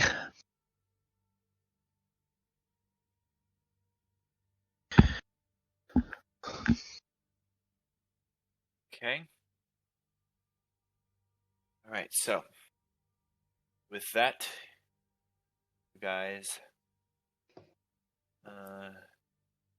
enter, explore the cave. Okay. Yeah, I'm keeping an eye on traps and possible future encounters. Yeah, no, that goes without saying. I'm already sticking to the wall and just stealth. I'm just making the queue for roll. Hey! Yeah. I rolled a 14. Yeah. Well, as for Virgil, as the party advances, he's going to move from pillar to pillar so he can have a good line of sight across the place ahead, and I'll just roll my stealth for you. And can you tell us when it gets darker on the place we are, if our vision gets gets a little bit short-sighted at some point. Oops. Okay. Hold Yeah. up. Yeah. Error on my end. Sorry. Okay. Uh, Okay. Basically, Dracos was just asking you to let us know when we start getting into dim light. Okay. Okay. All right. So You're moving something huge, and it's making me nervous. no, sorry, no, sorry. That was more of an error on my part. I apologize for that. No worries, no worries. I'm just joking. Okay.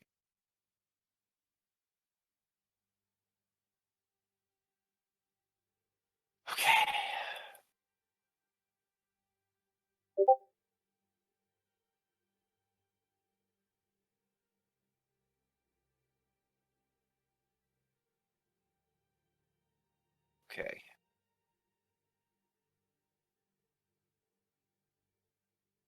Okay. Okay. So you guys, yeah. So you guys still travel forward, and it's not before long that you guys eventually reach a set of stairs.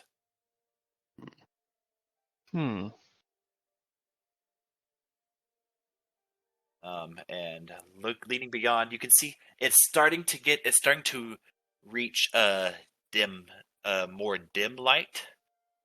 Yeah. You can see that the drop off is about, let's like 10 feet high. Um,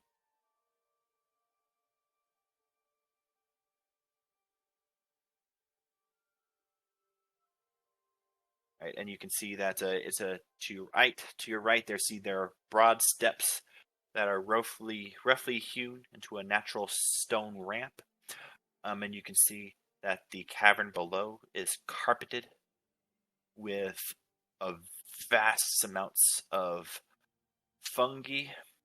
Mhm. Fungi ranging from a few inches tall to some about as big to some about as large as a some as large as a human adult.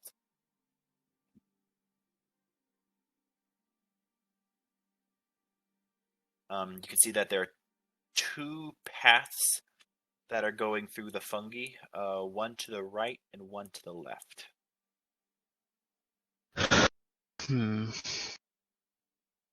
Okay. I'm gonna drop silently from this height to the ground. Okay. It's 10 feet. Do I need to do something, or is it okay? It's 10. Uh, Go ahead and make me an acrobat. I do have the acrobat feat, so turns Okay. if the turn, but I still need to do the checks. Yeah. Plus, you could always just pull yourself down down the ledge a little bit and just drop when you're dangling off it to lighten the fall.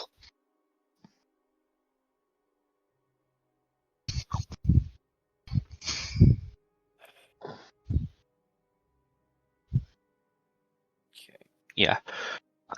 And just Okay. for now, while we've got the height here, Virgil will just keep an eye from up here. Okay. All right.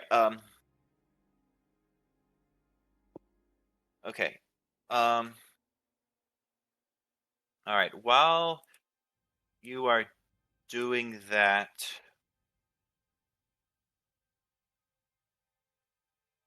okay.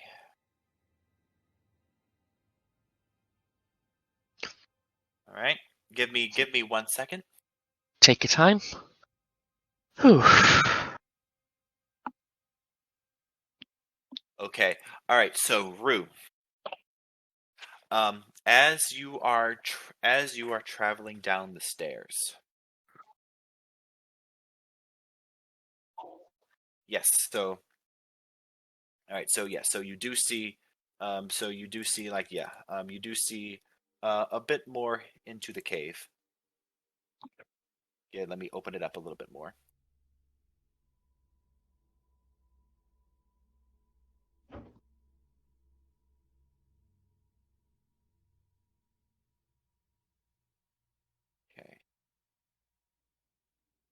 Okay. But however, as you are traveling down the stairs, you hear a tunk, and almost immediately, all at once, the stairs that you were on turns into a massive slip and slide. As all of the stairs kind of collapse against yourself, or collapse against themselves, forming a ramp that sends you spinning, all the way down here. Um, um, brushing along several larger mushrooms as you do so. And it is around this point, as you get your bearings and like recover from that. That was fun. Boom. You see that these mushrooms are moving. There are probably some fun guys down there. Seeing that, does Selena know what that is, having grown up in like the wilds and stuff? Yeah, go ahead and make me a nature check. Hey, I got away with the joke. Nope. No. I have No, no idea you'll- what those you'll- moving things are. God damn it. You have no idea what these things are. You haven't really like your experience has been more with plains and forests and open areas, not really so much with caves. So you have no idea what these are. Gotcha. But as you are getting your bearings, Rue, you are still prone. You see, you see that these mushrooms slowly moving, suddenly sprout these purple tendrils and these tendrils start hurtling towards you.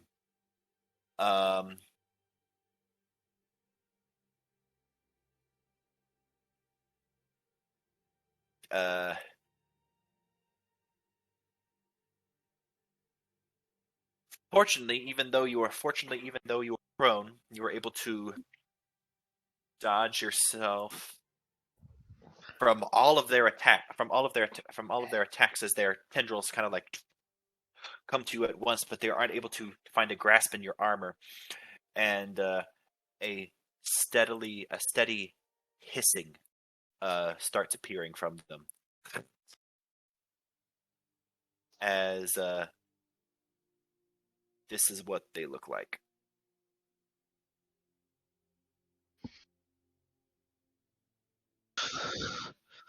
Violet as in the colour. All right. And with all this movement, you see that that four of them come out, start converging towards you. I need everybody to roll initiative. Hooray!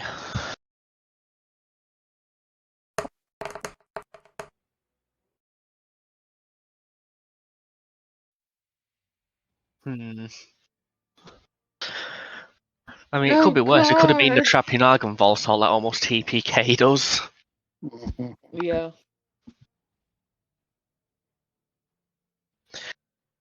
I'm now highly considering Skulker once we get to level 4 now. Okay. Anyway. Alright, so Virgil, these strange fungal-looking creatures are currently converging onto Rue, who is currently still lying prone. What do you do?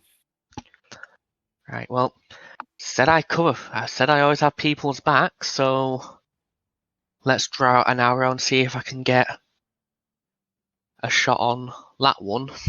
Okay.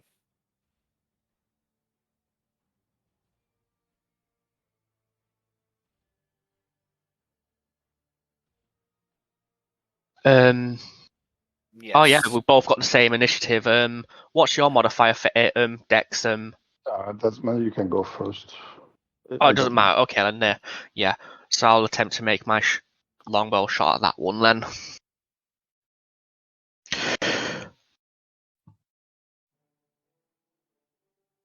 Oof. Alright.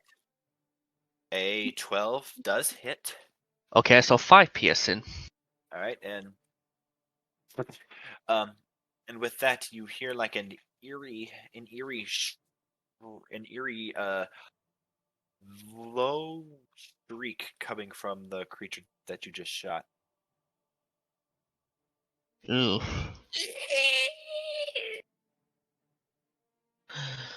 Ew. Okay, Talon, you're up. I'm gonna also draw my short bow and Okay. try to shot. Which one is gone? None of them are gone. Okay.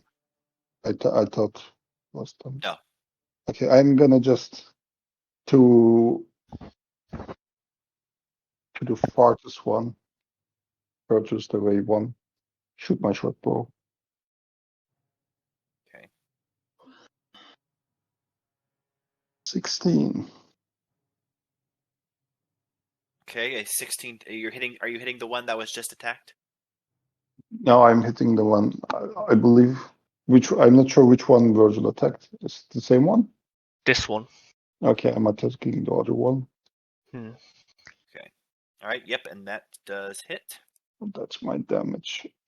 5. I don't believe I get sneak attack. No, you don't. Yeah. This That one. one. Right, -5. I Okay. didn't want to try to hit you. You kind of so. Just playing it safe.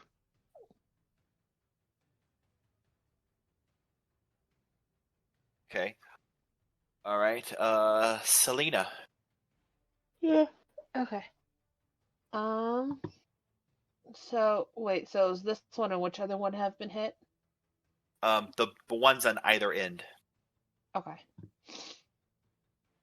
I am far away, so we're gonna spell them.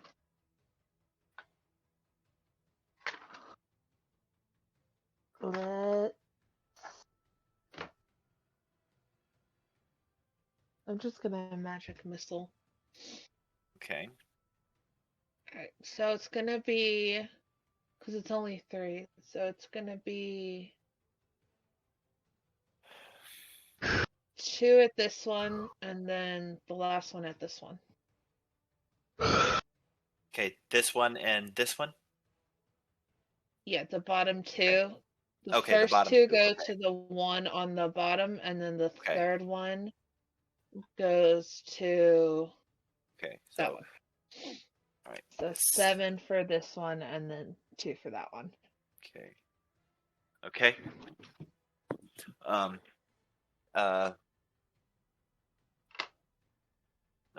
That you got. All right. So with. All right. Once again, the silvery bolts of draconic energy come zooming towards your hand and 2 mushroom-looking things, and both of them hit, and they're quite mobile. All right. So. Okay. Now it's the fungi's turn. Hold on. I'm gonna move, and then that'll be the end of my turn. Okay. Okay. All right. So, first one. All right. First one. As you look, you can see that more tentacles coming are coming out of this thing. You can see this one currently has 4 tentacles, or tendrils, and are all converging towards Rue. Okay. So, all right. So one of them. All right. So, okay. So with deft shields, with deft deflections of your shields, as well as just the with your armor, they're not able to get a good purchase on you. However, one is able to bypass your defenses and wrap against your neck. Wrap up and up against your neck, and you can feel like this. It feels like it's almost sucking the life out of you, as you take 5 necrotic damage. Eesh. Okay, and while the one towards the end just gets 1 tendril out, and seemingly with a very long reach, goes towards Baka again, but you're able to easily deflect the attack as he critically failed. All right. Meanwhile, Rue, what do you do? It is your turn now. Okay.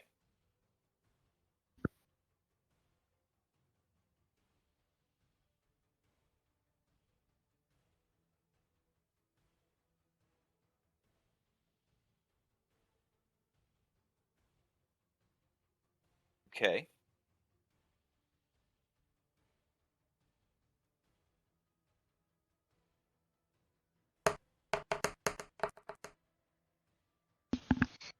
A 15 hits. Yeah.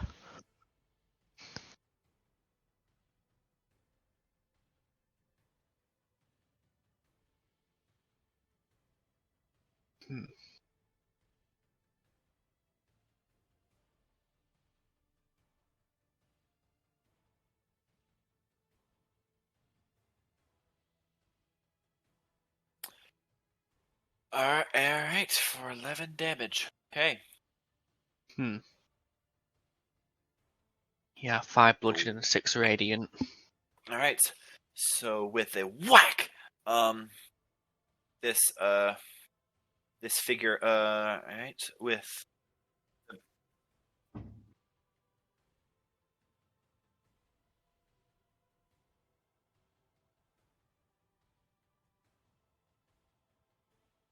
Yeah, it's 2d8 for first level smite. Okay, so yeah, roll it again. Okay, so Okay, so you did it. that's 13 radiant and 5 13 bludgeoning. radiant. So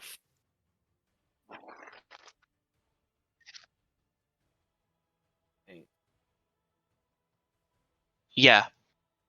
So 6 plus 8, that's 14 radiant and 5 bludgeoning. No. No, it's Oh, no. you The, didn't roll. no, You didn't just roll 1d8. You just rolled 8 altogether. Sorry. Yeah. So yeah. No. So Right. okay. So 11 damage total to go with.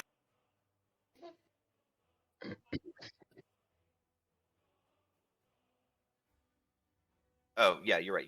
Okay. Yeah, we'll go with so 13. All right. So with a mighty whack, you're able to deal a death blow to this creature, and with the mighty smack coming from your worship of Lathander, you're able to do a blinding light radiant damage to this thing. You're looking pretty wounded. All right. Meanwhile, the other 2 fungi's turn. Okay. All right. One. All right. So with that one tendril comes out next to you and misses with a 6. Ooh, and the last one, 4 tendrils come out, and all converge on you because you're the closest target.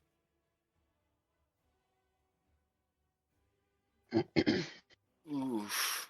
Okay. So once again, you're able to deftly dodge all these creatures' attacks. However, once again, one is able to get into the confines of your armor, and once again, attack you in a vulnerable spot as it critically hits, hitting you for 12 necrotic damage. Ouch. Okay. Okay, top of the round. Virgil. Yeah. I don't like the fact that Rue's taking too much of a beating there, so into close quarters I go then. Take the 15 and just slide myself down to 30, which will take me to Lair. Okay. And then Go ahead and make me a dexterity check because the trap hasn't reset itself. It's still a slide. yeah, so I was going to say Virgil. Make like an acrobatics check to see if you can hold your footing while going down those stairs. 17. All right, so yep, you're able to deftly just keep a steady slide as I go down. Now I know that it's there, and then as I get to the bottom, just make an attack with the short sword to that one that I'm next to. Okay.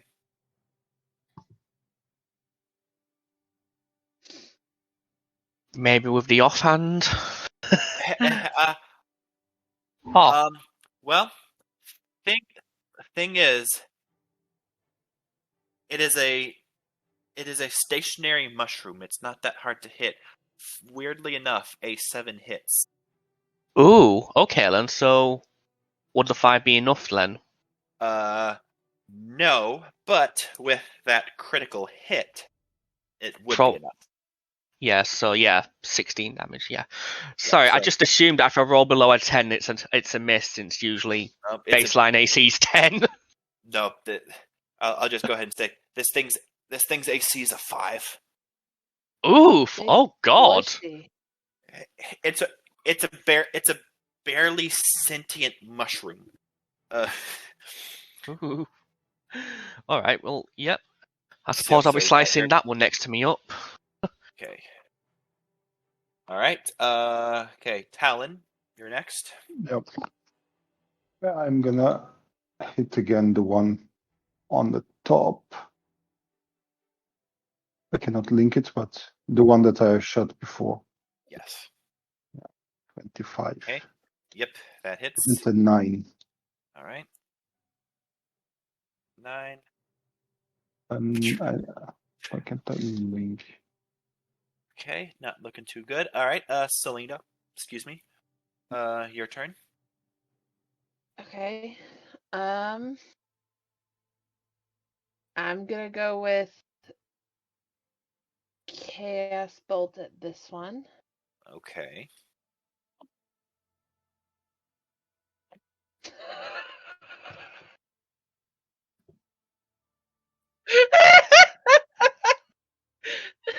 The second.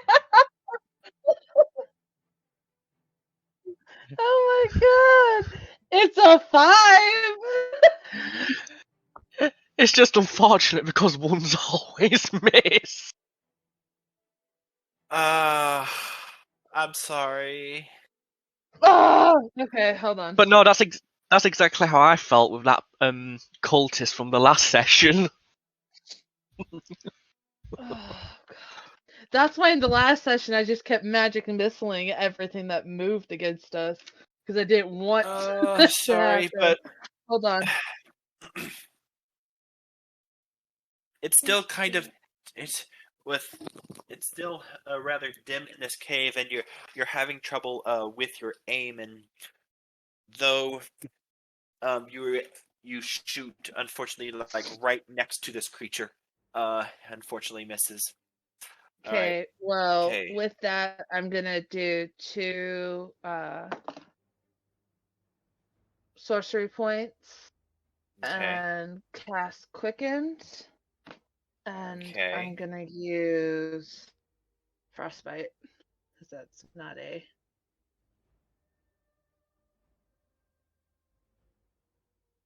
Has to make a con save. Same one. All right. Yes, it is. As long as we're chill about it. All right. So okay. So yeah. So this creature, being a hardy cave plant, is used to the cold, so it succeeds in its save. Seriously? Yep. You're Okay. getting beat up by fungus. Oh my god. Okay. Okay.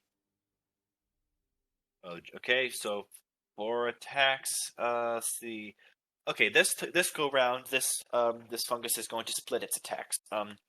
2 against Virgil, 2 against Rue. All right. Against Virgil first, 17. hitting with it, missing with an 11 and a 9. Then with Rue, missing with a 6 and an 8. All right, next go round. Oh crap! Once more, four tentacles that come out again. Rue, you're the only target. I'm sorry.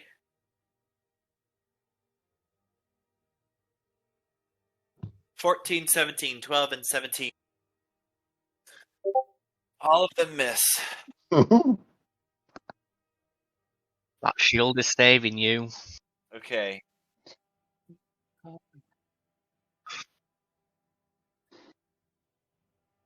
Alright, Grunhill. Rue, your turn.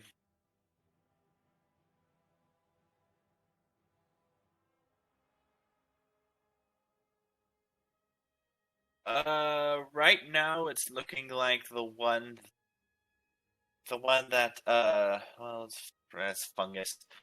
Go ahead. Well, the one that looks most torn apart is the one that Talon has been pelting.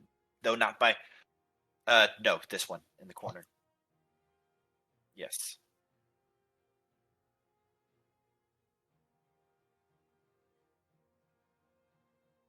Okay.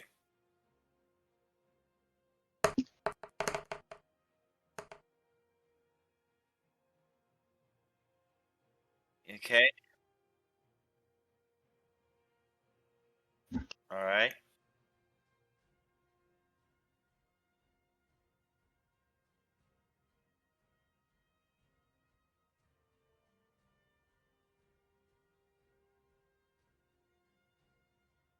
You have forsaken us, roll 20.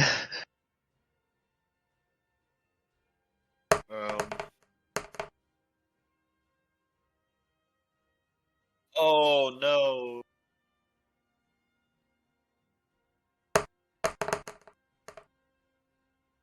That's not good. Okay.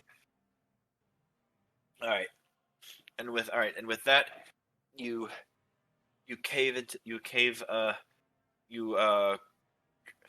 you smash your warhammer into this thing, and the structure that's been holding it together seemingly crumbles from the inside. It gives like a last pitiful shrill, and then it just collapses on the ground. It crumbles into various fungal chunks on the ground. Okay.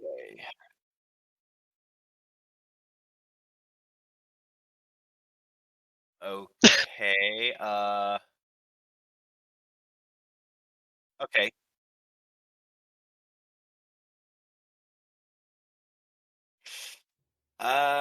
Though the other one would get an opportunity against you. He has A reach of 10, that's why it's been able to attack you. Yep. With that. Oh. Oh shoot. Yes. Dealing it 8, 9, 10. 15 necrotic damage. Yeah, so you'll want to move your token back to where it was, and then Well, you never got the chance to move. That's why I was saying you should move your.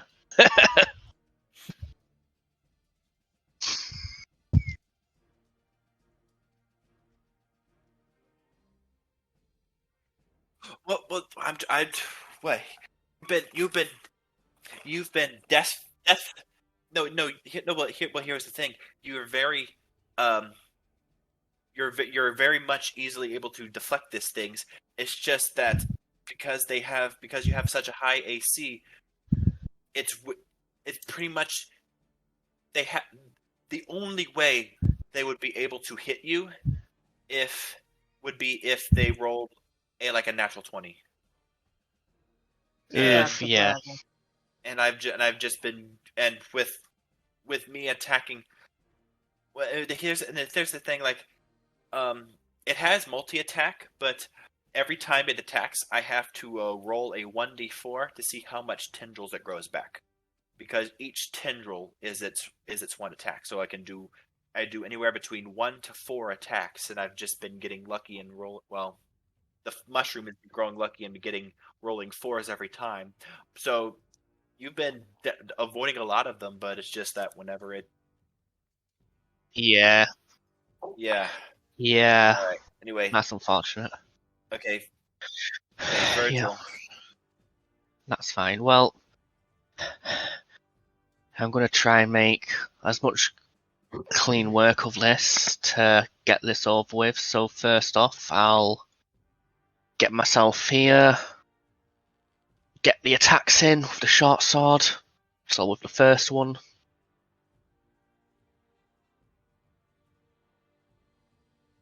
$15, and I'm not sure why it's rolling for damage automatically, but that should have an extra D8 on top of it for Colossus Slayer. Okay. So yeah, we'll go ahead and roll that D8 real quick. So that's 6 piercing. Okay. 6. Okay. Still up. Then with the offhand,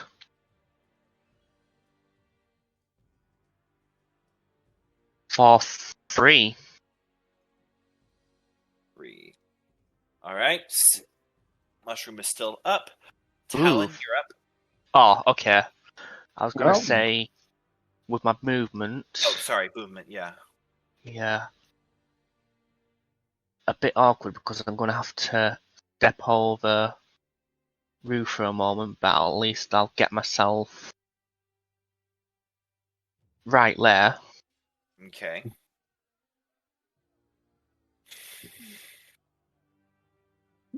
Now it's the end of my turn. Okay. I'm gonna down the mushroom that's downed Rue. Okay. Hopefully. The 16 would hit. And 9 damage. All right. And 20. Okay, so with. You're in range. Okay, so you, after pelting this thing several times with arrows, you're able to hit it like a critically viable structure within this thing, and it once again tips over as the central root mechanism becomes disheveled. All right, Selena.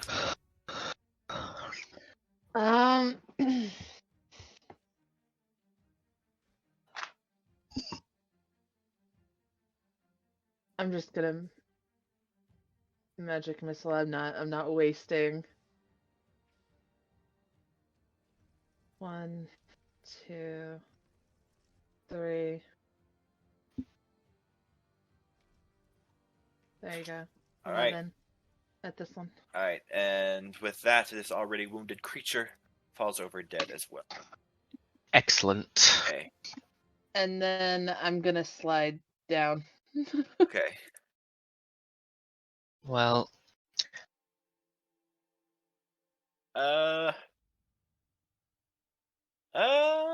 Well, yes. Go ahead and make me a. We have a potion. I do have a potion, yeah, from last time. Okay. All right. So so you drink a basic healing potion. All right, if you want to use the potion, go for it. I'm gonna let Rue drink the potion. And...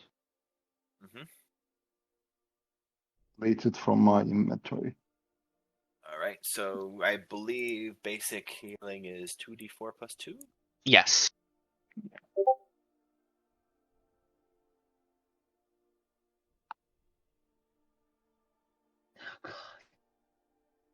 Okay, so yeah, go ahead, roll 2d plus 2.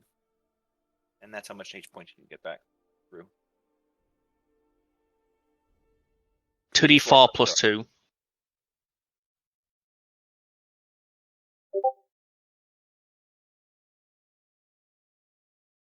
Nice. Hey, not bad.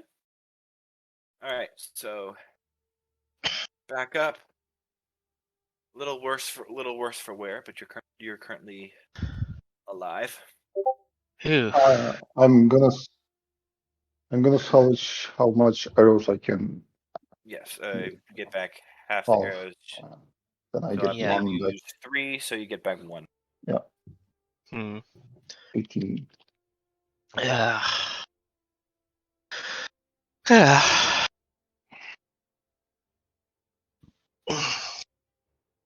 Could have been worse. There could have been spores involved.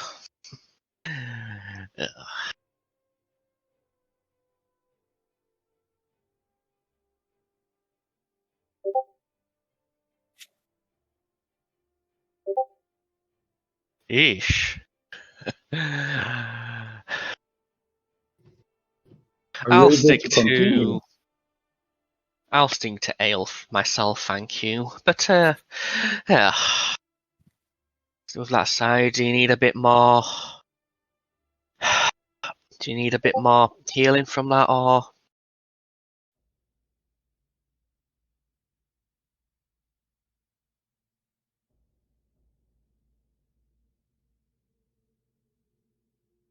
I don't either. I think that was the last one. That's fine.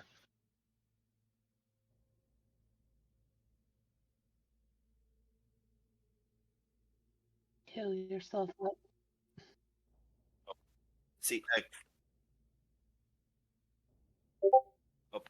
give me like 5 seconds real quick, guys. I'll be right back. That's okay. Mhm. Well, if you're feeling alright with using the 7, then that's fine.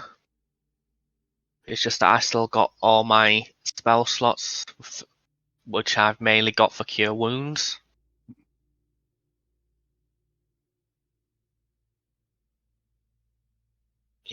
If you want one of them, I'll be. Okay, I'm back. Sorry about that.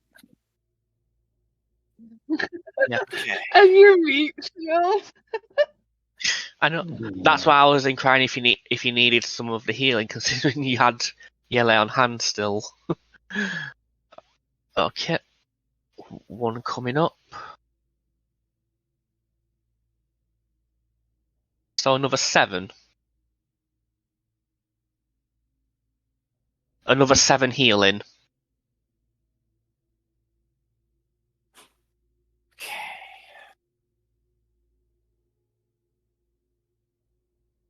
Excellent.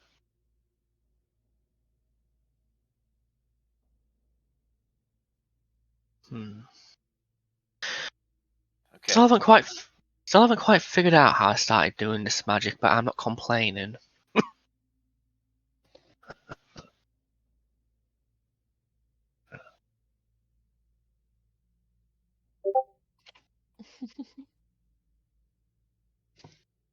Right then. The fun guys aside, seen anything much ahead? All right. So, okay. So what's it? It's still considered dim light. Looking in, you can see that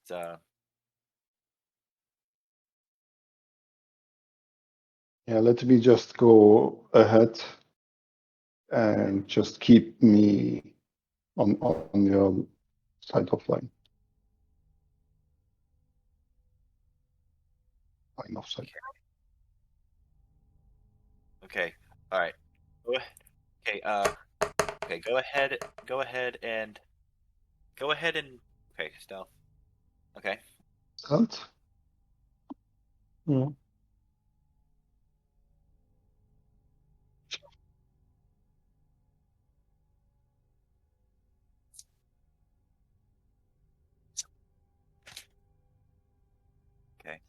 Ooh, fuck it. I'm gonna continue on with what I was doing. Okay.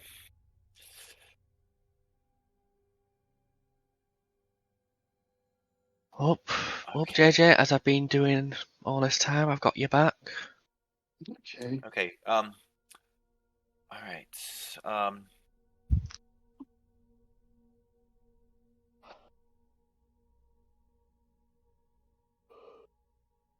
Okay. All right.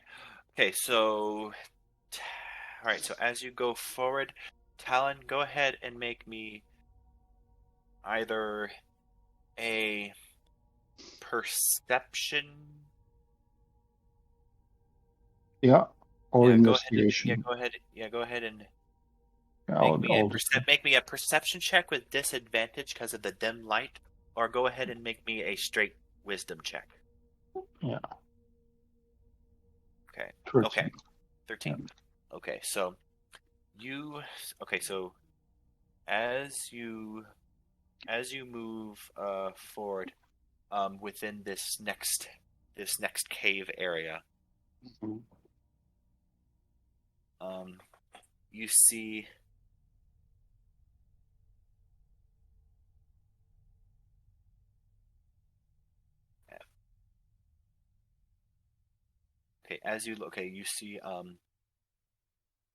you see that that this area looks to be a refuge for bats that hide within this cave. Okay. You looking down and looking on the ground, you can see that this area is littered with bats, Yeah. though littered with dead bats. Um, yes. And go ahead and make me a or actually no, and I will say that they looked mummified. Okay. That's new. Interesting. Is it like mummified, like a spider web cocoon thing, or Like something sucks, like something of like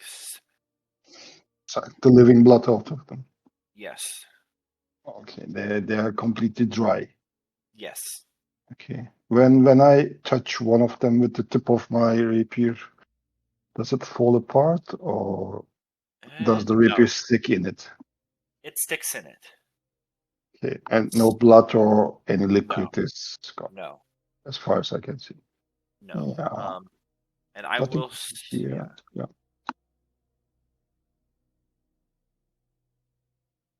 Okay, move along, people.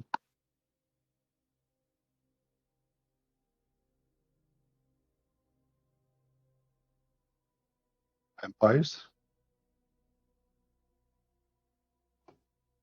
Hmm.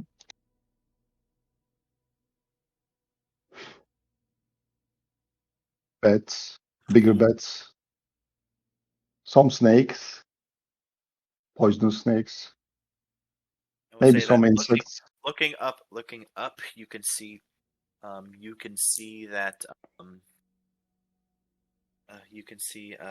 that the ceiling is carpeted with bats, um, live bats, and you can see that there are, with your perception talent, Mhm. you can see that there are other some other creatures that are look bat-like but aren't bats, Yeah. that are living, that are hiding among the Yeah. bats. Yeah. If everybody can see my hand gestures, I'm just gonna make a hand gesture to that they lay a little bit lower than they are. I don't want to freak out the bats and then make the classic movie scene where the bats rush at you. and I'm gonna, as silently as I can, which is not very silent actually, move a little bit more forward so I go away. Hey, actually, well, you are quiet. You are actually quiet. You by yourself are quiet enough to where it looks like the bats aren't aren't really affected by your presence. Okay. Your less stealthy companions behind you, on the other hand, they are making a little bit of noise. The bats are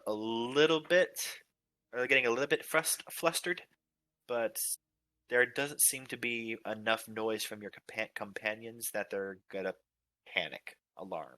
Okay. Since there's no light source, I think we're It's safe it's somewhat. still considered dim light, so you can still kind of see. Yeah. No, what I mean, since we are not carrying a torch, the bats are not irritated by No. it. So we are a little bit Yeah. on the safer side. Yeah. I'm gonna move along, keep moving along the wall.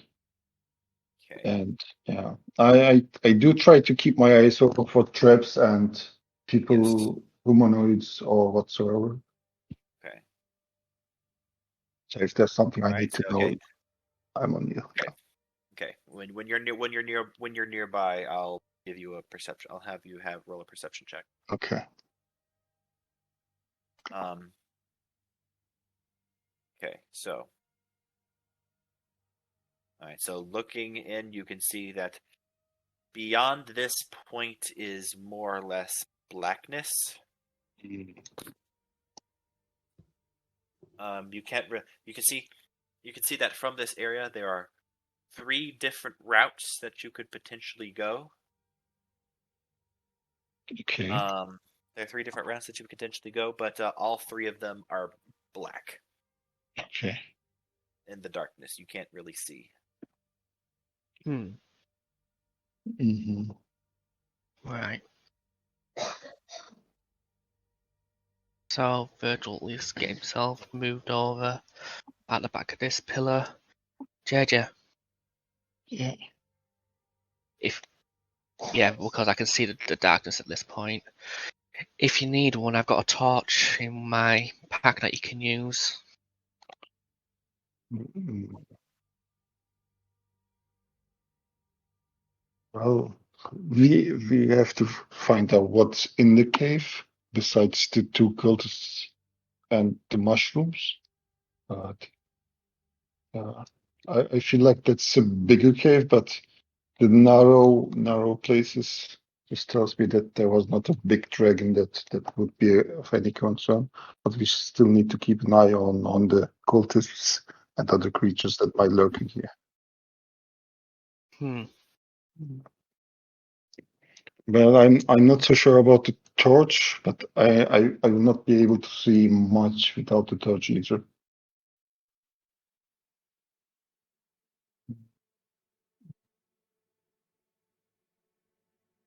Okay, so you can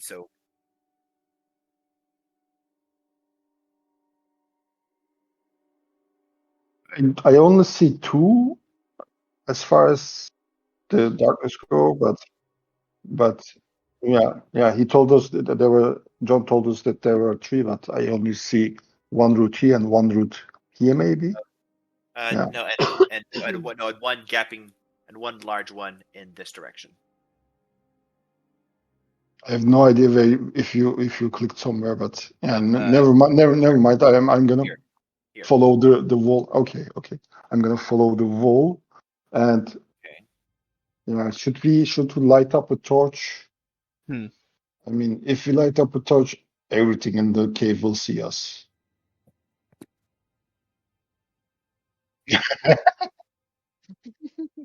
Yeah. Yeah. If you have a 13, you're the second highest stealth right now. Although likewise, if we don't light a top, that's Oh. Although likewise, if we don't light a torch, that's 3 of us. That's blind if we move from this point on. Maybe we should just light a torch, and if something comes our way, We either run or we fight. Exactly. Why don't we light a torch and then chunk it a little further away from us, so we get the light, but we're not holding the torch? Yeah, that's doable. Okay. But we just light a torch and then throw it. Mm-hmm. Maybe try to stick behind the columns. As And then I'm gonna try to light the torch and throw it in this direction. Okay. Okay. All right. So. Okay. Let me make a token for a torch.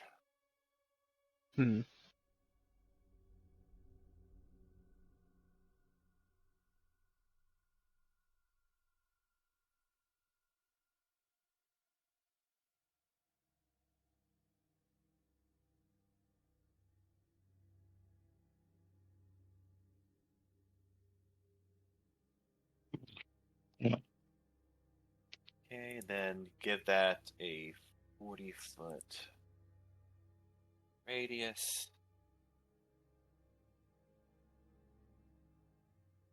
Okay. Okay, so you throw it in this direction. Yeah. Okay. Okay, so you toss it, and it thunks against the wall about 10 feet out. But it does give you a better idea for this part. Yeah, for the structure of So, how it goes. okay. Ah. Okay. Okay, so you see. Okay, so you see what looks to be an opening. What looks to be what looks to be like a pit in one area. However, that torch also reveals a a kobold that was currently lounging in the dark. What is over here? It's Hmm? still black. Uh, well, because the wall's right there, you can't really reveal that. Can't really. Oh, The wall is I blocking. can't see anything there because it looked like there was just walking space here. So I figured that the light.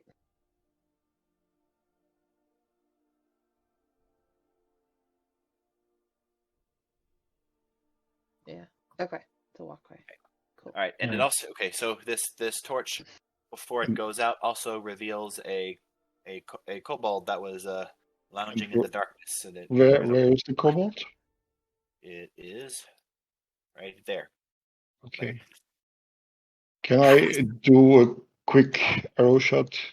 Now I would say that you would use your action to throw the torch. So I would say that you would need to roll initiative at this point. Okay, no worries.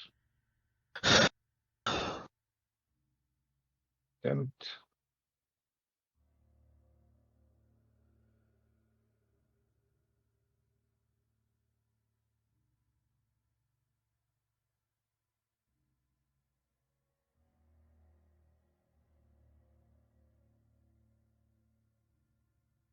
Ah, Oof. we found the kobold. And the kobold rolled a 22. I mean, he's not surprised at all. I would say no. The surprise was from I would say the surprise was like the action of throwing the torch.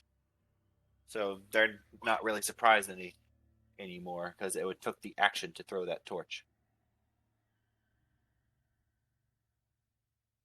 Okay. All right. Okay, so at the top of the round. Okay. All right. So at the top of the round, you hear some. All right. You hear some. Talon, go ahead and make me a perception check. Sure. Quick.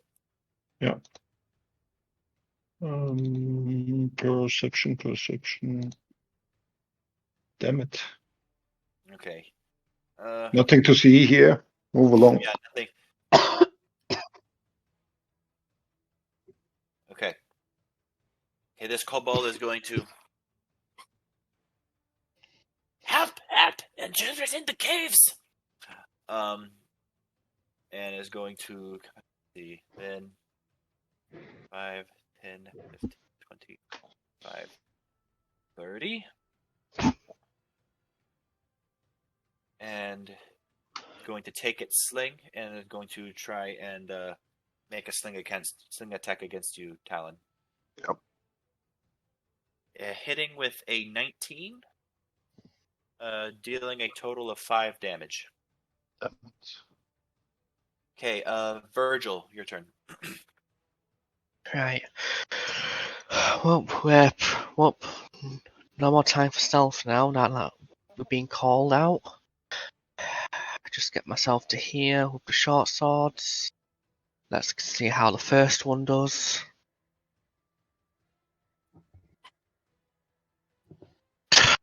That was almost a 15. But a 12 hits. Okay then, so that's for 5 piercing. All right. Let's see if the offhand hits. No need. No need because like you're able to spear this thing. Yeah, these things are not very strong.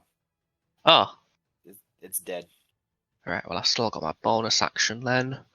Well I'm taking that there's probably more coming from over in that direction, so Virgil at least keep himself by this wall so he's got a bit of cover in case. Okay.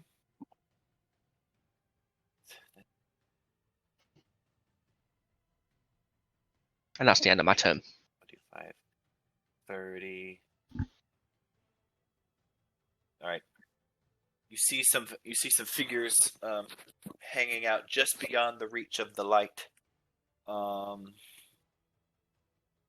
Yeah. Can't quite make them out, but you can tell that they're there. Rue, your turn. You hear some commotion.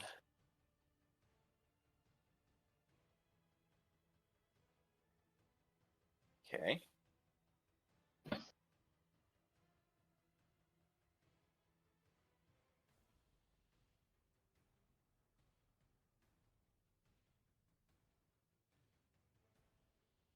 Okay.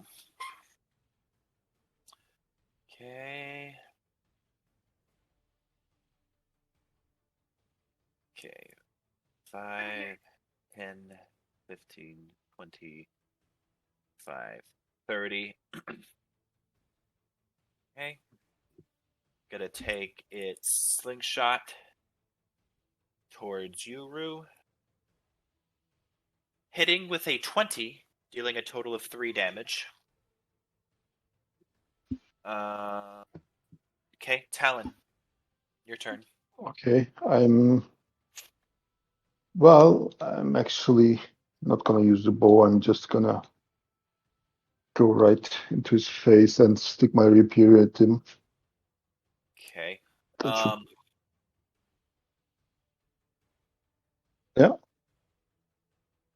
Okay.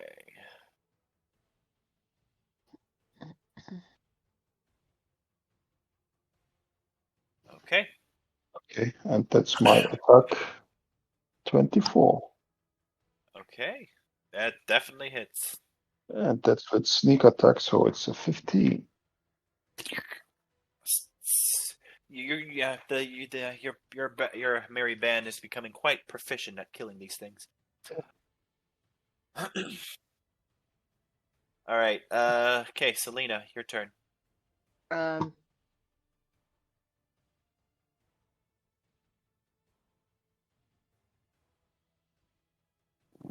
I guess are there any more? Because I can't see any on my screen. Go ahead and make me a perception check. God, I have a -1 in perception. 9. Okay. You see within the darkness a faint shape that seems to be in the air.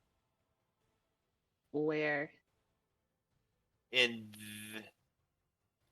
this general direction.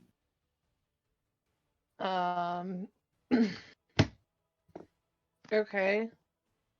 Nothing down here has been a friend, so you can't really see it.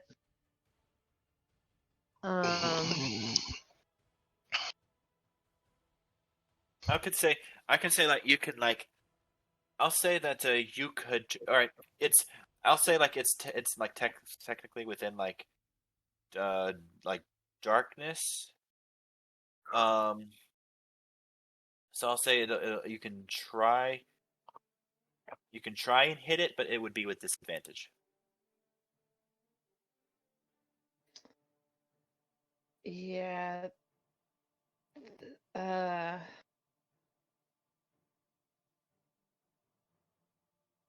I don't want to waste that spell.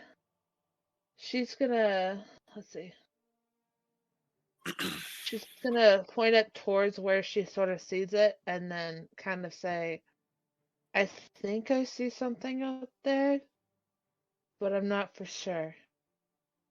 Okay. And that'll be the end of her turn. Okay. 5.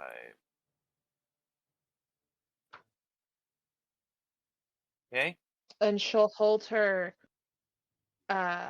I guess she'll hold her action then. So if something comes at her, within like 5 feet of her, she'll just attack it with her axe. Okay. Okay. Okay. Right. Okay. So. All right. Okay. So top of the round. So with that shape, that shape that you saw earlier, that shape that you saw earlier, comes within the torchlight, and it reminds you of the flying shapes that you saw, surrounding the tower during the Seas of Greenest. You see it more clearly now. You realize it is a kobold that has dragon wings that's flying in the air. Okay. It's currently flying over here. And what was your hold action until specifically?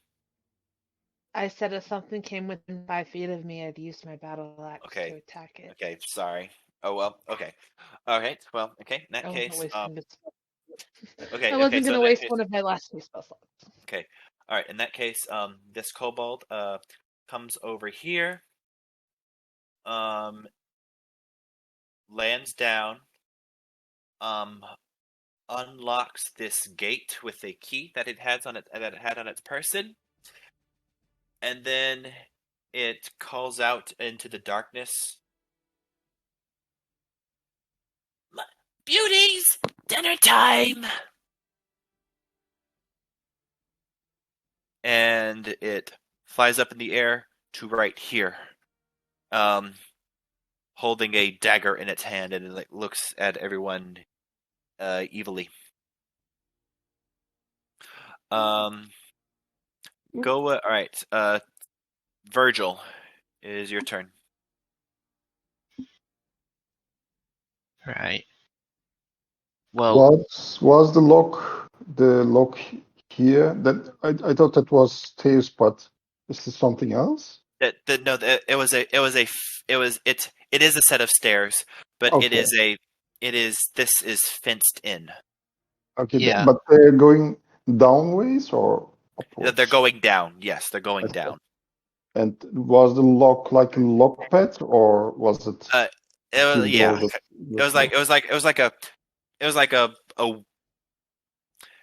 It was like a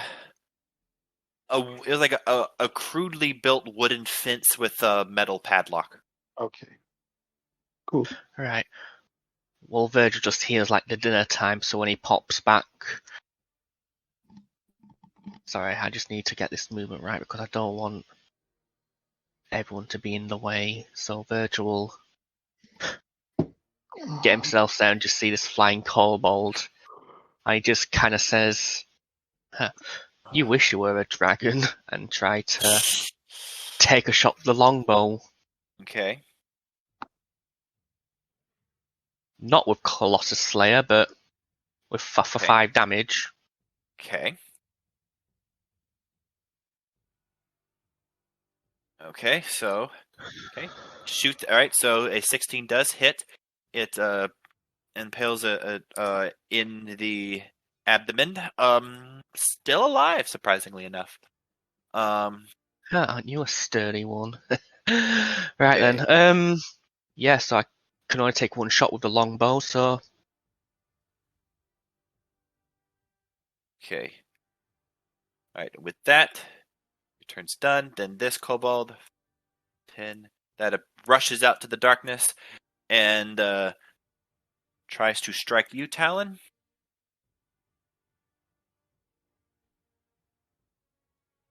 What is your AC? Sorry, I was on mute. My AC is 16. Okay. Just missing with a 15. You feel the dagger going into your shirt, and you're able to duck out of the way just out of time before any severe damage was made. Rue, your turn.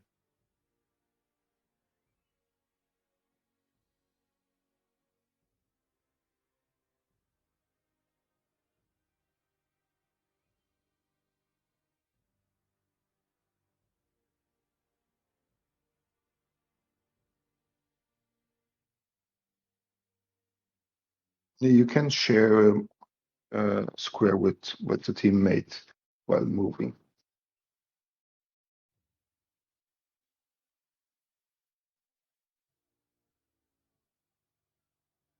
Okay.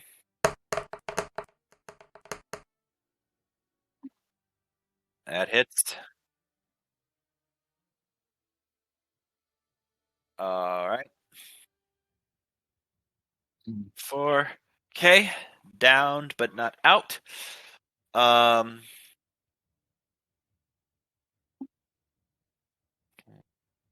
right. And it was around this point that all of you hear some. I can't do growling, but you hear some deep growling and a lot of movement coming from with what you can now see is a kind of like a downward depression that goes like deeper. That's a 10-foot drop. You hear that like something is or several somethings are coming. Okay. Okay, Talon. I'm gonna bonus action disengage from this guy. Okay. 5, 10, 15, 20, 25. Is the lock here correct? It is still unlocked, yes. Yeah, I'm gonna lock it with my action. If needed, I can use my thief tools. Okay. Go ahead and make me a. Yeah, go ahead and make me a sleight of hand check real quick because you don't have the key on. Well, actually, no. Yeah, go ahead and make me a sleight of hand check. Well, if it's a padlock, yeah, it's a padlock. Yeah, you're right. Close it. Yeah. Do I make the sleight of hand? Yeah, go ahead and make me the hand check. 14. Okay. All right. So yep, you're able to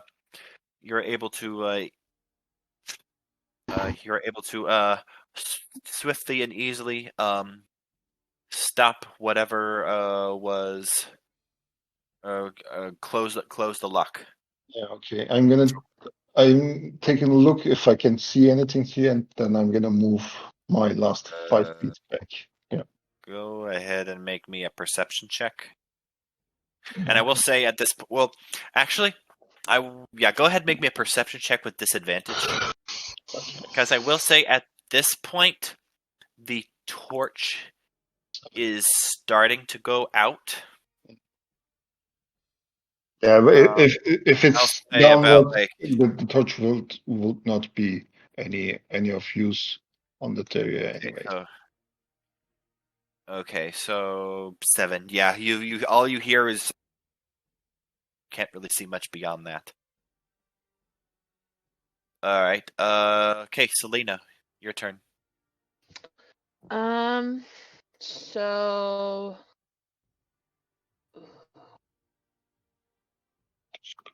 this guy, is he floating over the ground here or over the pit?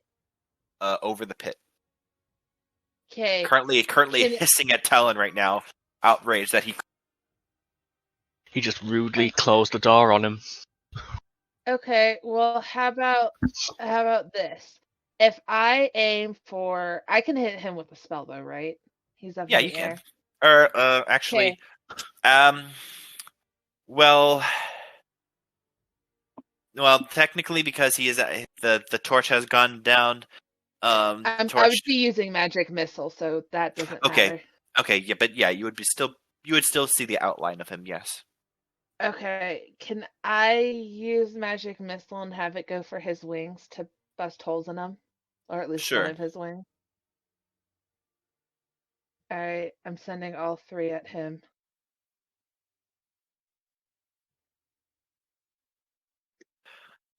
All right, and with that, wings, yes. So you're able to smack into his wings, and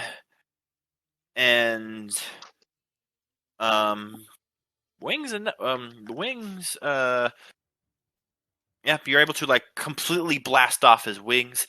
He falls into the pit. He was a good 15, 20 feet up, so you hear a sickening crunch. By the time, he's no more. Yeah, he's the dinner now. And that is why kobolds don't fly. Hold on. I still have movement.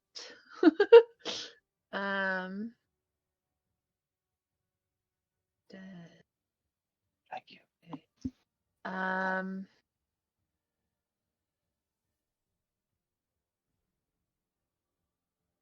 Are you a close range? Selena's seen Virgil close range fighting, right? Yeah, a couple of times.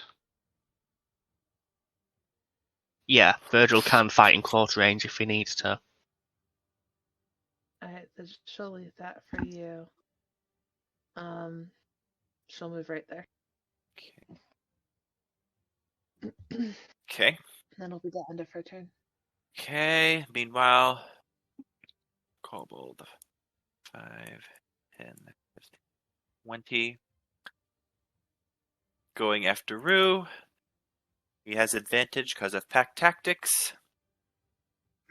Missing with an 18. I swear that defense thing has saved you so many times. Has saved you from damage so many times already. Okay. All right, and this go round. Okay, now you hear that growling once again.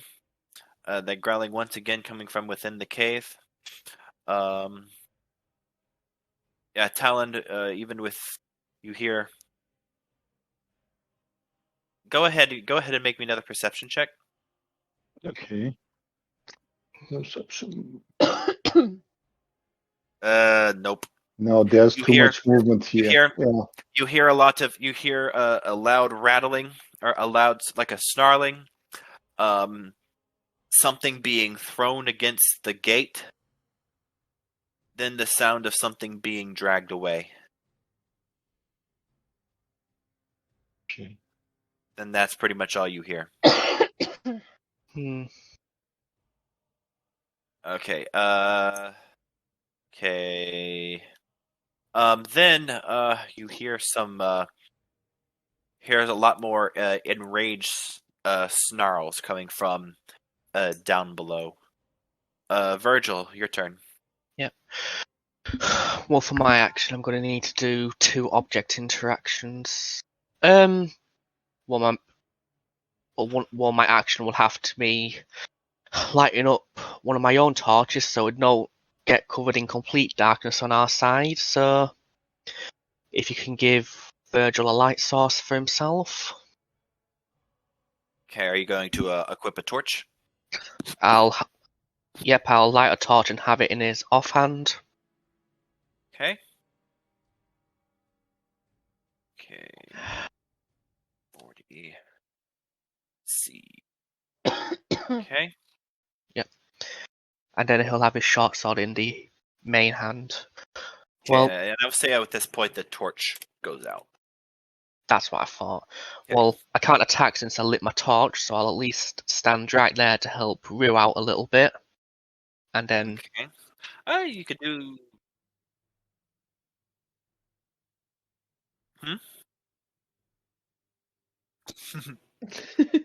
yeah, what were you saying there? Okay.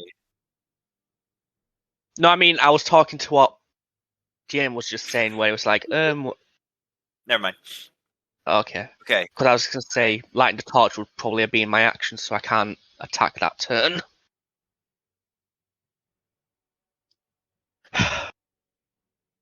Okay. All right. Okay. This kobold's turn. Gotta turn and strike at Virgil. Okay, 17. Missing with a 13. Okay, Rue, you're up.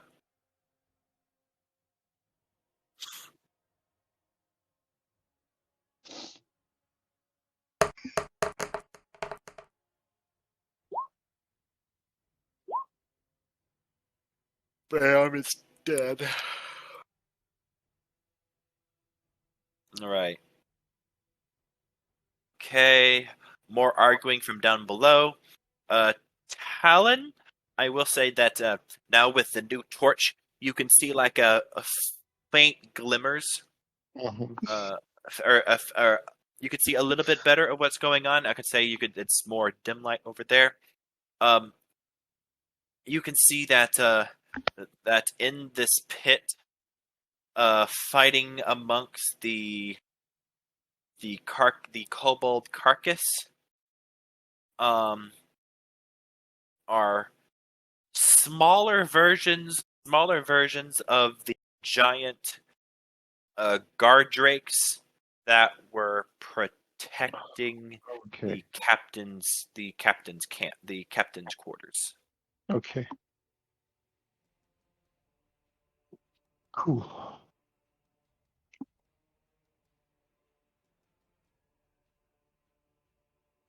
So yeah, good thing that you Close the door. yeah. Okay. And meanwhile, what do you do, Talon? Okay, I'm gonna drop my rapier that was in my hand and take my short bow. Mm-hmm. And no, actually, since they are bleeding, scratch that. I'm gonna come back to combat.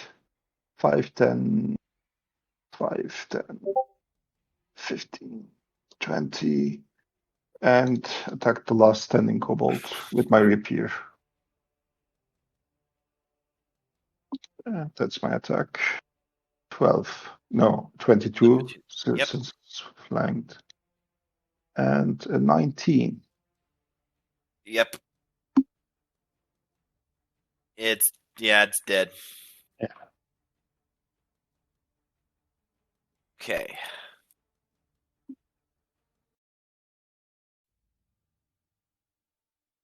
All right. So okay.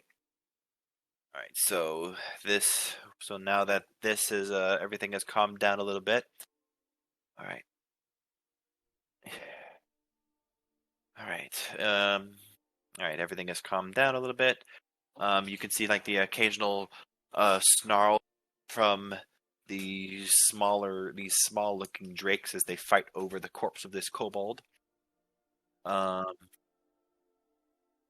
Okay, you can see, yes, it is like a 10-foot depression surrounding all this. There is a hewn set of stairs with a wooden gate that's padlocked, preventing them from escaping.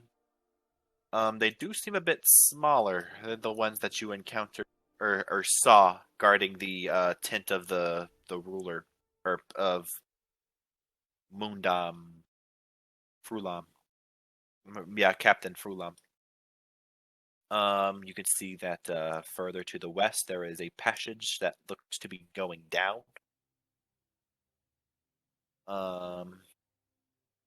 So what do you guys do? Well, first off, to distract him for a little bit longer, Virgil will just pull 2 more of the cartridges and just toss them down the ledge. Selena will help. Throw all the corpses down there. Okay. I should at least keep him quiet for a little bit, That for a would- little while. Yeah. Okay. This one. Selena. There. Yes. Okay. As you move to pick up that last corpse. Oh god. Okay, as you go down to pick up that last corpse, the floor that all of you have been walking on suddenly gives way with a crack. And you feel an intense pain in your feet. As you underneath was a trap. Everyone walked on it. Why me? All right, so it's a shell. It's 2 feet deep. You can see that there's like these sharp wooden spikes. All right, so you take mainly because like every time you guys stepped on those particular places, I had to roll a d10 on a 1 or a 2. The floor broke. Oof, I see. You just so happened to roll beyond the 1. Okay, so you take 3 piercing damage. And you failed. Okay. And I need you to make me a Constitution saving throw. Oh, boys. Does having proficiency in it do anything? No, that's just has No. proficiency. Nope. I answered. I'm good. I answered my own question. 12. Okay, so yes, these spikes were indeed poisoned. You do feel like a faint bit of lightheadedness and a bit of confusion, delirium come about you, but you're able to pull yourself together, and you are not affected by this poison. Cool. I pulled myself out of the 2-foot deep pit. Mm-hmm. Oof. You alright there, Selena? Yep, of course it was me. Alright. But it wasn't.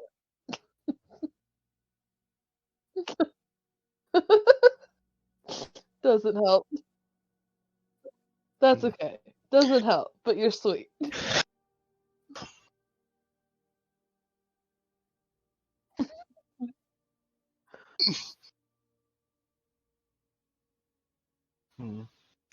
Okay. Right.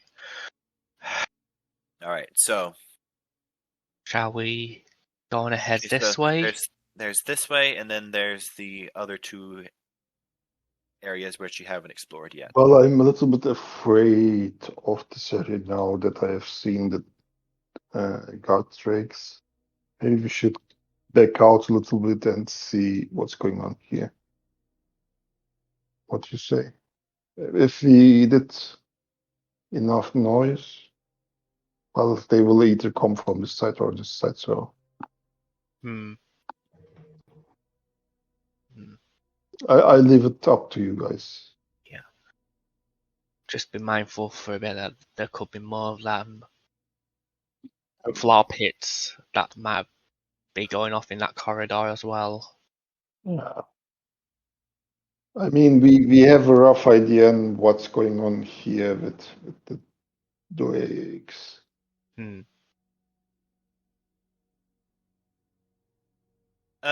Map decoration. Well, we could always go. Is that going upwards or downwards?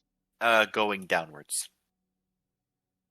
We can always at least just check to see what's down there and see Well, if if it's it's worth going. downwards, it might be another path to this place or another similar pit. We don't know if it's just one pit or a couple of pits with drakes in it.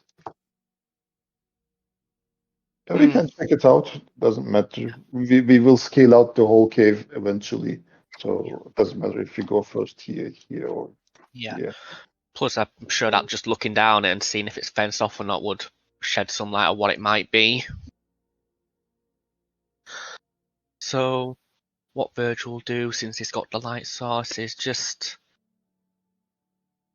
get himself there so he can take a look and see what's down that corridor. Well, that stair. Okay. So you see. I'm gonna try to stay in the edge of the light. Okay, yeah. Just for rogue-like measurements. Yeah. Okay, so you see that it's after about 10 feet downwards into there, it seems to have opened up into something else.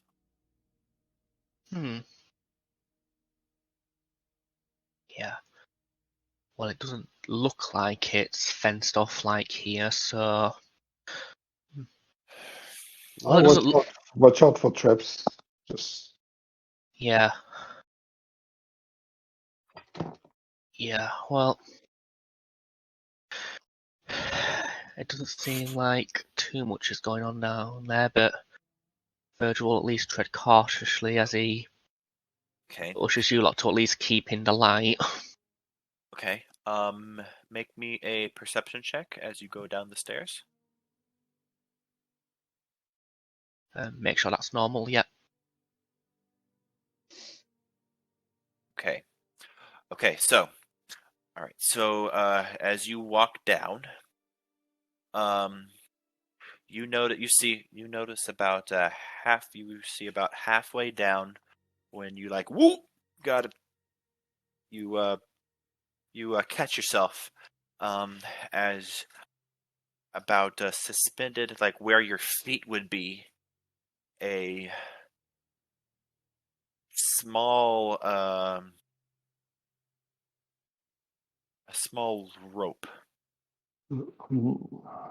A small rope a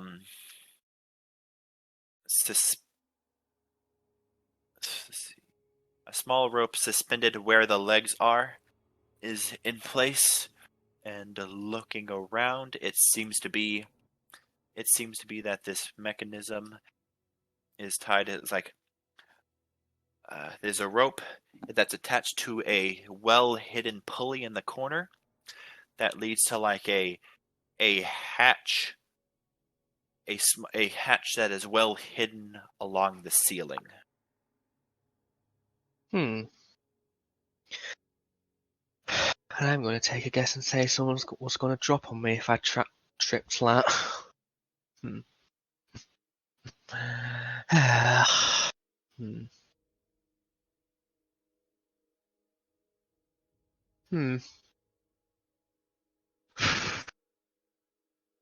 Yeah. Well, Virgil at least step back for a bit and try to get Usher JJ over to him.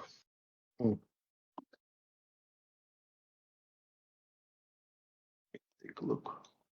Yeah. I was just going to point out that there is a tripwire there. I'm going to ask him if he could do something about it without tripping it. Yeah, I can try to disarm it. Or I can just cut it. Well, I don't advise cutting it in case the whatever might be in the ceiling drops on you.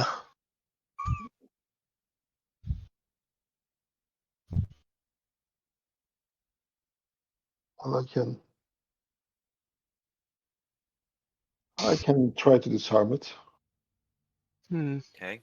Make me a sleight of hand check. Sleight of hand or thieves tools. Sleight of hand, or you can make me a wisdom check as well. Oh, I go with sleight of hands. It's better. Okay. Hand. Oof. I should have cut it. Okay. Yeah. All right. So. Okay. So, so are you just walking up and trying to disarm it by? How are you? Are you just maneuvering the rope to where it's not as dangerous? Yeah, that would be, yeah, either that or cut it, but since I told you I'm gonna use my tuning tools, Okay. which will do absolutely nothing unless I reach the ceiling, I will just play it through a little bit. Okay. By my gut feeling, which is wrong in this instance. Okay. Okay. So, all right. So you walk forward, and you attempt to maneuver the rope into such a way that it won't be a danger to your party. But unfortunately, your elbow brushes against the tripwire. It does the tripwire leading from the pulley to the trap door. You hear a rumbling coming from underneath it as the latch opens a little bit, but it stops. It's looks to stabilize, but it's a lot more difficult to successfully disarm.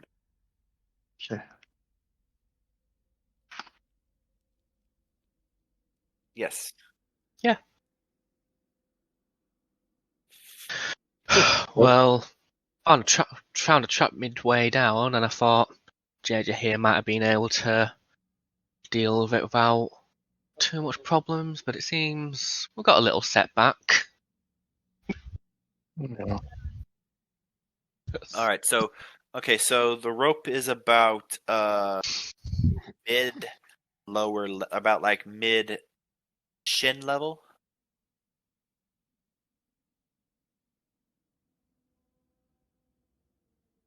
Yep.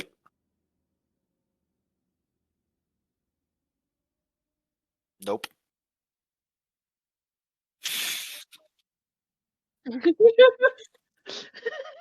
To be fair, that How is on about I stairs, just so that's not as easy as it sounds. So long as you like hug, so long as you were able to like hug the wall, you're able to and you're aware that the rope is there, you're able to circumvent it without much issue. Yeah. I would let them check to make sure there aren't any other traps on the stairs before you try just walking down them after But the nah, one. it's just But the way good I was idea. thinking. It's just the way I was thinking. It's like I've tried stepping over things while going downstairs, and it's not as easy to keep balance as you think it is. That's why I didn't want to See, do it. It's only easy if you're able to hold both sides of, I guess, the wall, but like in real life, I've done it to where like, oh, quickly get down the stairs. I just grab the walls and kind of like push myself. Or, when you Yeah. go running up the stairs to skip steps, sometimes you'll like push on the walls or the banister or whatever and like shove yourself up a couple steps. So that's what, like, in my brain, I figured using the two sides of the wall and just like holding yourself as you kind of like jump down a step over the rope. That's what I saw. But it's funnier because she's a dwarf.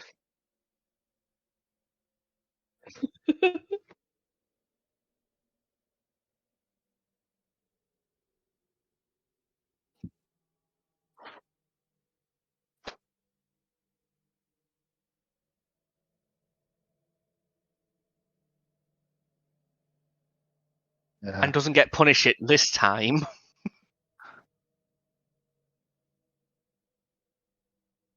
Yeah. But no, it's not that uncommon where you do face check traps and they don't go off. I'll admit that does work sometimes. Yeah. And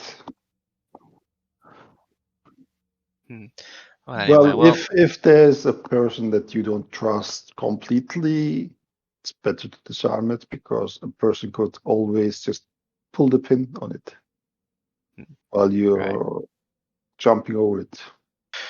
well, anyway, let's keep watch as I go down the rest of these stairs and get into this small room at the bottom. Okay. So go to like right here. I'd say more get to the bottom and then see what's around. Okay. Go ahead and make me a stealth check real quick. Or are you still? Wait, let me. Are you stealthing down? Or are you not? Well, I wasn't thinking. With the torch? Well, I wasn't really thinking of stealthing down, and I am holding a torch, so I don't think that's much of a possibility for Virgil. Yeah. Well, it's a light. They see the light moving and getting closer. There's not really a way to sneak holding a light. Exactly.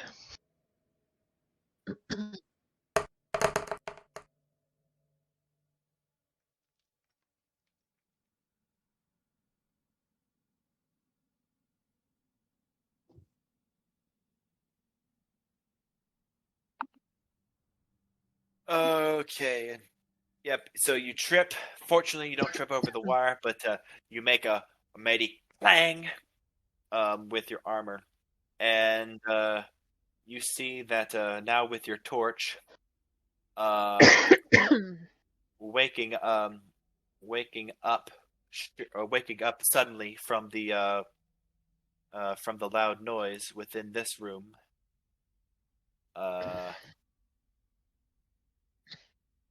More kobolds.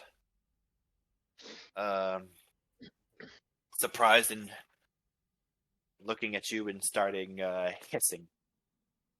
And that's where we will end it for session. Cool. Do you want us to re-roll our turn order? We should probably do that when we get back. Roll initiative. Yeah. Okay. Well, I enjoyed the session. All right, and yeah, not too bad. And next week we can try out the new time, see if it is sustainable. And, Could you kindly do a schedule on Roll20? Yes. Yeah. That would help a lot. Yeah. Yeah, but if I converted the time correctly for myself, it's a 2 p.m. start, which for a Friday is fine for me for now. Okay. Yeah. It's correct. Plus, it kind of works a little bit better for me because it means I can get something to eat after the session, not before it. So the 10th. Yeah, the 10th. Okay. 6. All right, and it should 1600 for me. Yeah. All right, it should change to all of y'all's appropriate times. Yeah. All right. Well, good. Good session, guys. We'll see. I'm excited for next week. I wonder how you guys are going to get through these next series of tunnels. I'm excited. Yeah. But anyway, well, for 1 week, the party and these kobolds will just have a week-long staring contest. Yep. I have no fond memories in this cave.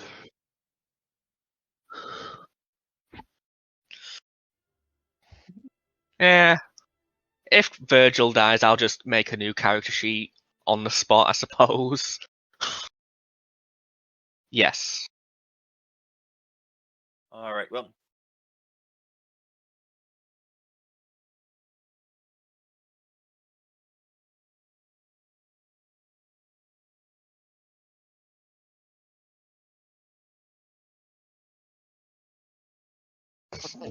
Yeah. Anyway, so No, I'll... being a frontline fire is difficult. Though paladins are, though I will say like once you get past like the first few levels, like once you hit like level 4, level 5, paladins start getting like really big boosts. Yeah. In power, they become a lot more survivable past like those early levels. Yeah, and despite what the memes say, you want to keep your spell slots available for as long as you can, and save them for the bigger battles, or to say you've always got an opportunity to heal. It's generally a good idea to like save your smites for like the big monsters. Yeah, the boss fights. Yeah. Essentially, think of how I played Harith and try to do something similar to that.